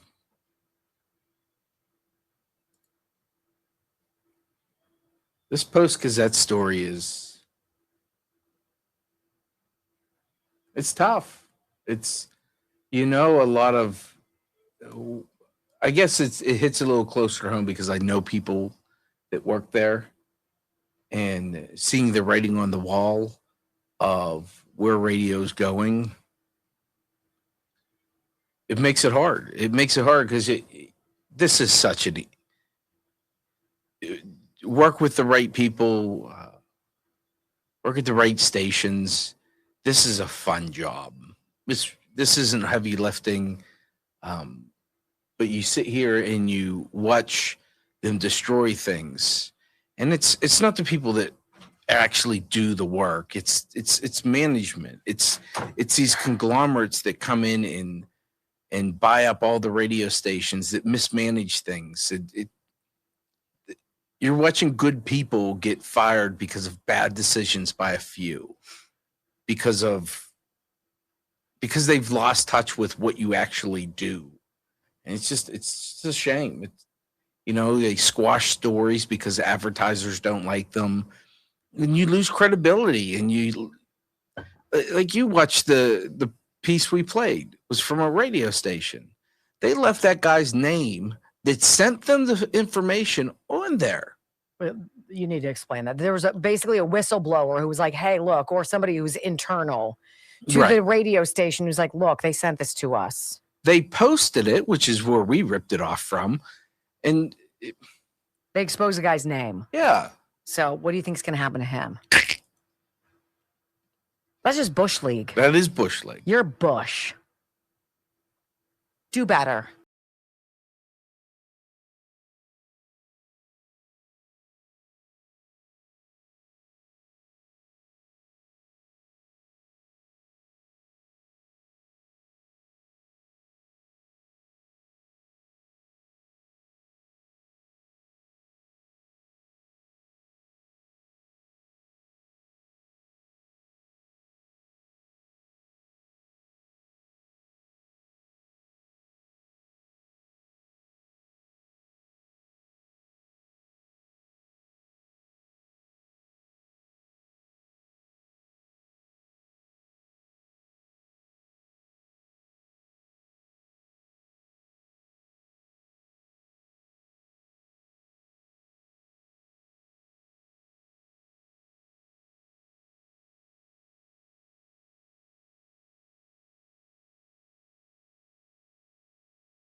My friends, I think the overarching story today, if I had one, I know that the title of today's program, if you're on the live video stream, is Step 2, Exploit the Tragic Death, because that's exactly what the first portion of our show today was all about. The left using Renee Good's bad decisions as more fuel on the bonfire of propaganda that ICE agents are there to arrest and just snatch people off the street for whatever reason, just indiscriminately, just disappearing people. They're being ripped away from their parents. Kids are being zip-tied. I mean, how many things can they lie to you about? Or if you came into this country illegally and you have a criminal record and you've broken the law in our country, you should go. You should be punished and you should go. And the left wants to argue that with us. They want to try to tell you that's not what's going on. Do better. Do better. See, I don't think that you all are stupid people. In fact, I know you're not. I know many of you who are extraordinarily bright. And yet there's something along the way. There's like this weird film on you that prevents you from being able to see the truth or being able to identify that you're whacked. And what you're submitting and suggesting that people do is so wholly un-American. But it's so dangerous. Hang Kristi Noem? Kill ICE? Being chanted in New York City? Where the freak is Zoran Mamdani? Do better. See, we're leaving you behind. The same way new media is leaving the old behind. Things are changing rapidly. Everything is evolving. And with artificial intelligence coming, and the implications there are mind-bending, and not in a good way. You got to do better, because there's a lot of competition out there. I want you to hear this gentleman. We've played many of his sound bites before. His Twitter handle is Gene Robinson, and he brings up a valid point. As we said yesterday regarding this Renee Good, she knew better. And I said, so did Ashley Babbitt. There was no reason for Ashley Babbitt to be in that position on January 6th. The reason Ashley Babbitt is dead isn't because of Michael Byrd, even though he was the one who pulled the trigger. It was because Ashley Babbitt put herself in that predicament. If we're going to be honest, and we should be honest. Renee Good is dead, not because an ICE agent shot her, but because she put herself in that position to be shot. And she made a series of decisions like George Floyd that didn't end well. And now the collateral damage is her young family. We got to do better. Period. And A. Jean Robinson points out, you want to say Renee Good's name? Well, where were you when Laken Riley died? Or Jocelyn Nungaray, or Rachel Morin, because you haven't said their names, and those are the names of people who've left us, who were disappeared by the hands of the same criminal illegal aliens that you're going into the streets to protest on behalf of. Make that make sense. Watch. Funny how silence works. Not one Democrat flooded the streets when Laken Riley was beaten, raped, tortured, strangled, and had her skull smashed with a rock by an illegal alien. There were no marches, there were no hashtags, no candlelight vigils, no virtue.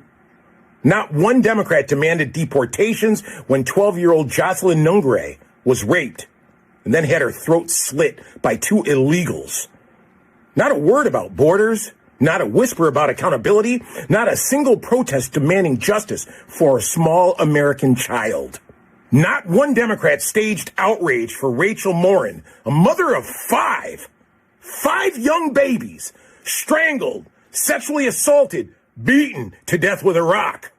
Apparently, motherhood only matters when it's politically convenient. I said beaten to death with a rock.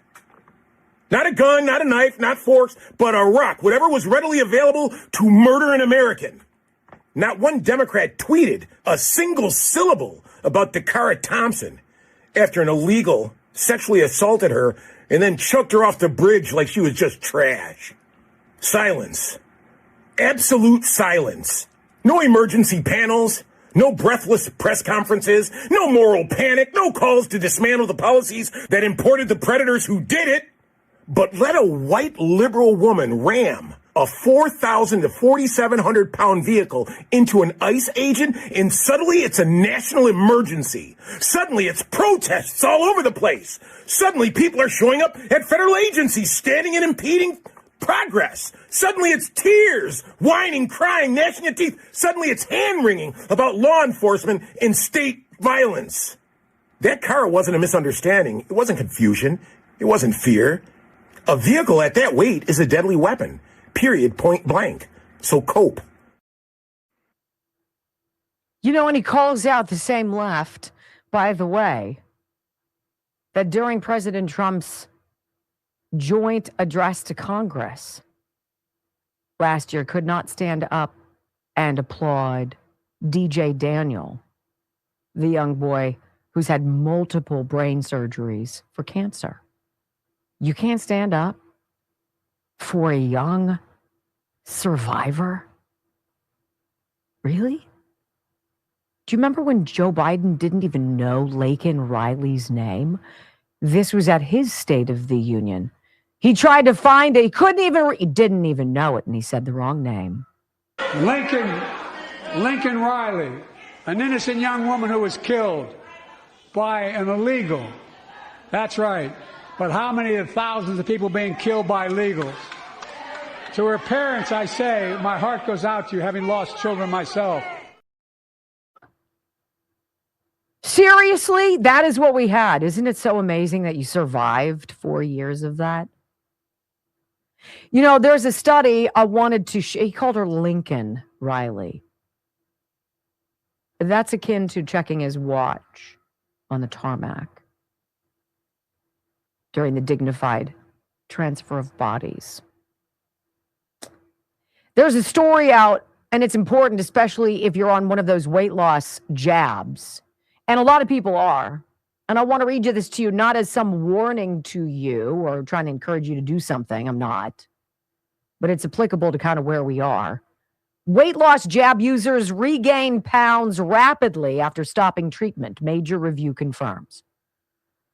This is from naturalnews.com. The brutal reality behind the blockbuster weight loss injection craze is coming into sharp focus. A major new scientific review has delivered a sobering verdict for millions who turn to the drugs like Wegovy and Mounjaro for a solution. Stop the shots, and the weight comes rushing back. Pivotal research, 9,300 people. You gain about a pound a month. You put it all back on within 20 months. That is the reality. There is no short-term solution for any of the problems we're going through, ladies and gentlemen. It has to be a change of thinking, a change of behavior. Weight loss is not a secret. People want it fast. It doesn't work that way. We want change in this country. We want it fast. I got to be reminded every now and again.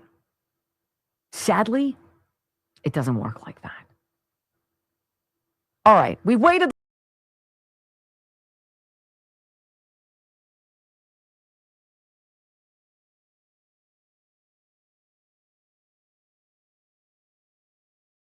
This is Steve Harvey when he still had his show. I loved Steve Harvey's show. I did.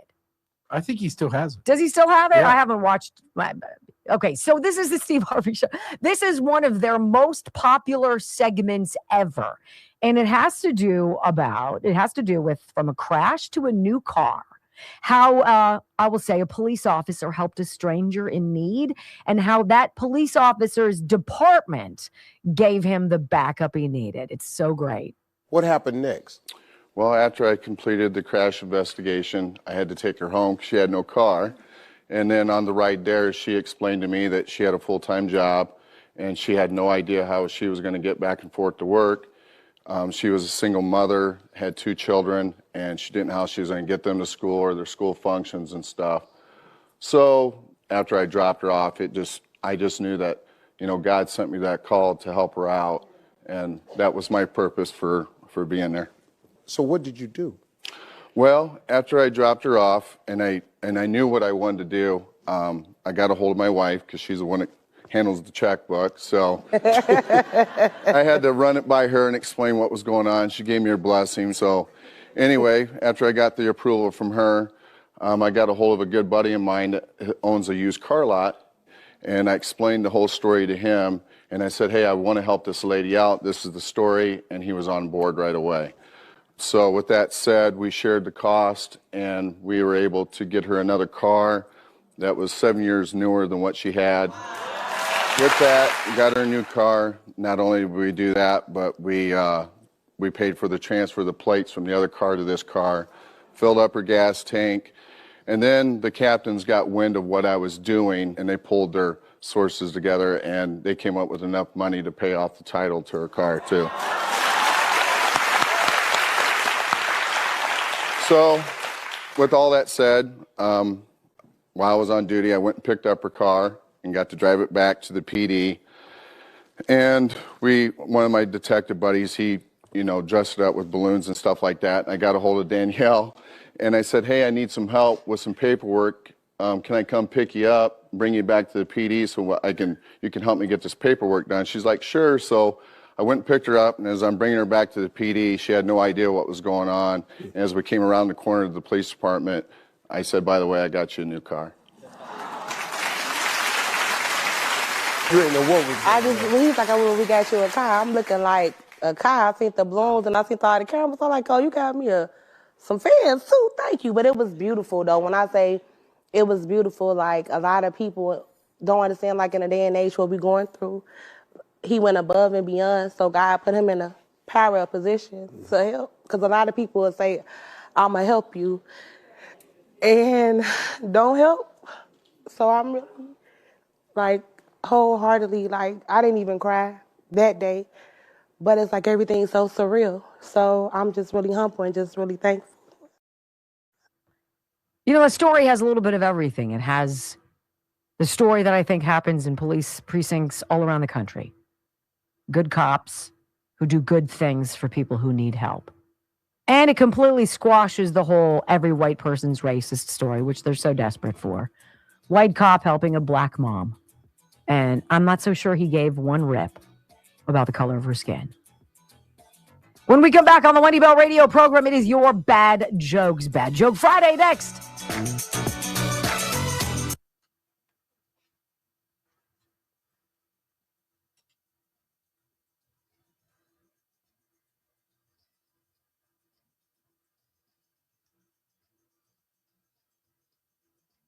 There's good people all over the place, man. All over the place. See, that was one of the greatest parts of telling stories. I miss that. Being able to tell good stories. I think people in my community looked forward to that because I did it and I did it commonly and I loved it. And then all of a sudden, they stopped giving me photographers to go do that. And I could see the writing on the wall. It is what it is. Times were changing. Your good news led to great things. All right. Wow, we don't have a lot. No.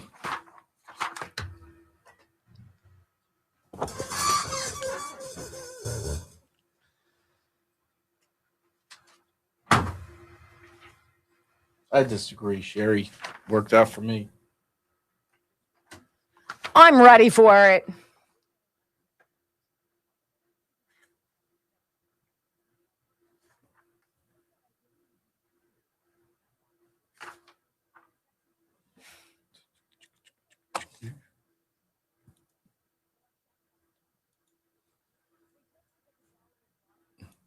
Look at her pre-reading like she don't trust me.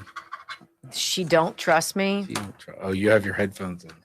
Oh, I can hear you just fine. Right?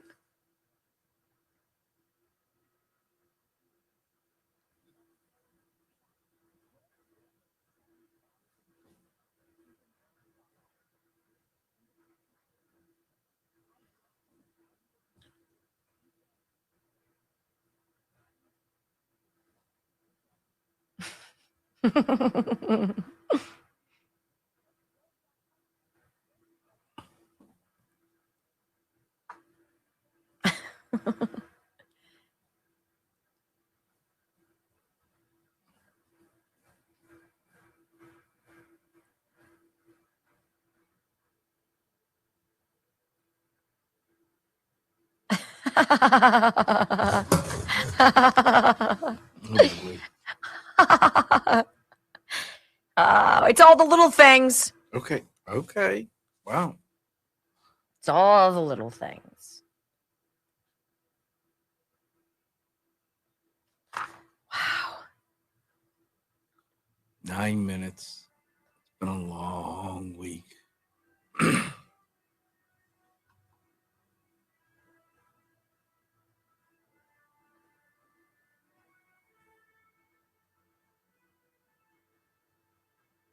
Don't forget the pet show tomorrow, 10 a.m. Don't forget Sunday, I guess, at 7 a.m. Amanda has more of a say than I do. Now, if she would have got the tattoo on her face, the logo, like a little teardrop, I'd say she earned a say. No, I don't get face tattoos. Who would? Who An would? illegal? What? A trend de la agua? You want to do the I can't. Yes, you did. You just did. Trend de la agua. Now, are you doing it at the tip of your tongue or the base of your tongue? At the back. Really? You can go back there. It's not up here? No, I can't do that. Really? No. It's like me trying to go. Can you do this? Really? My kids can also crinkle theirs, like bend it. Can you bend your tongue? I can't do that either. It's genetic. I don't know. If you looked at your AIM print, it would probably tell.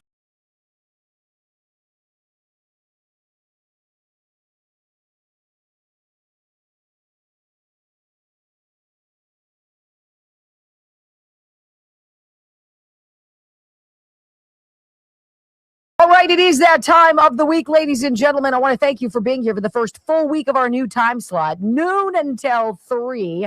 Without further ado, it is. Ladies and gentlemen, I just flew in from New York, and boy, my arm's tired. I'm joking, of course. Anywho, welcome to the Comedy Club. Won't you give it up to Wendy and Brock for Bad Joke Friday? All right, first joke always, Dr. Richard Rafferty from the Disc Institute of Pittsburgh. He writes, an older couple was lying in bed one night. The husband was falling asleep, but the wife was in a romantic mood and wanted to talk. She said, "You used to hold my hand when we were courting." Weirdly, he reached across her, held her hand for a second, tried to get back to sleep. A few minutes later, she said, "Well, then you used to kiss me." Mildly irritated, he reached across, gave her a peck on the cheek, and settled down to sleep. 30 seconds after that, she said, "Remember how you used to bite my neck?" Angrily, he threw back the blankets and he got out of bed. "Where are you going?" she asked. "To get my teeth." Oh, jeez.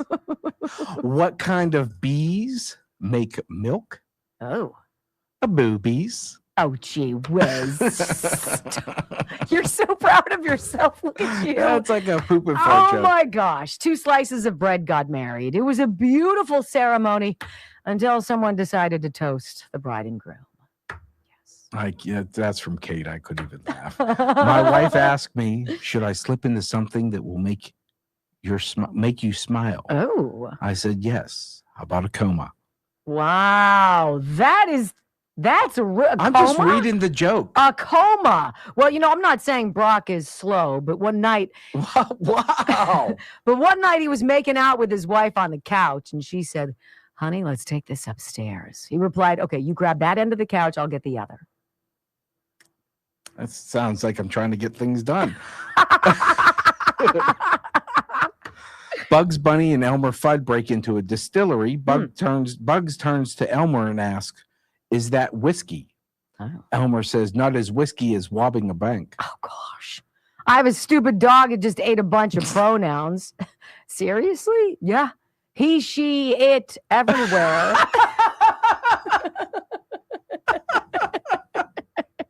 A pastor goes to the dentist for a set of false teeth. The first Sunday after getting his new teeth, he talks for only 8 minutes. The second Sunday, he talks for only 10 minutes. On the next Sunday, he talks for 2 hours and 48 minutes. The congregation had to mob him to get him down from the pulpit. Wow. They ask him what happened. Pastor says, "Well, on the first Sunday, my gums hurt so bad I could only talk for 8 minutes. The second Sunday, they hurt so bad I could only talk for 10 minutes. On the third Sunday, he put my waste teeth in, and by mistake, and couldn't shut up." Oh, my God. Wow. That's horrible. Name Whoever one- said that joke, that is horrible. Name one thing a white male can't have. An baby? opinion. That too. My friend Tony asked me not to say his name backwards. I ask why not. Oh, God. Your vet won't tell you this, but if your dog is running a fever, go to the store and buy some mustard. It's the best thing for a hot dog. That's bad. Why did you laugh? That's bad. Studies show that you should never upset a woman. They remember stuff that hasn't even happened yet. Oh, my gosh. 3 Irish friends were drinking in their local pub. Donald sighed and said, "Lads, I think me wife is cheating on me with an electrician." The other 2 friends were shocked to hear this. "Why? What makes you think that?" asked Connor. "Well," Donald replied, "I found a pair of wire cutters under the bed, and they're not mine." Connor sighed too, and after a long gulp of his Guinness, said, "Lads, I think me wife is cheating on me with a plumber." Third man said, "Well, what made you think that?" "Well," Connor said, "I found a wrench under the bed, and it's not mine." Voice inside looked down at the floor and confessed, "Lads, I think me wife is cheating on me with a horse." Donald spit out his beer as Connor shouted, "A horse! Jesus and mercy! How could you think that?" Olsen chugged the rest of his Guinness and said, "Well, I found a jockey under the bed, and he's not mine." Oh, God. I know. That was a long bit. I'm for telling nothing. you, I tried. Why do roosters crow so early in the morning? It wants to get a word in before the hens wake up. Oh, jeez. A good wife will always be by your side during bad times. Mostly to remind you that none of this would have happened if you would just listen to her. How does a penguin build a house? It glues it together. Oh, gosh. My husband was deaf. He had an affair with a deaf woman. To be honest, I should have seen the signs. Have a great weekend. I love you, America. We'll see you Monday. Peace.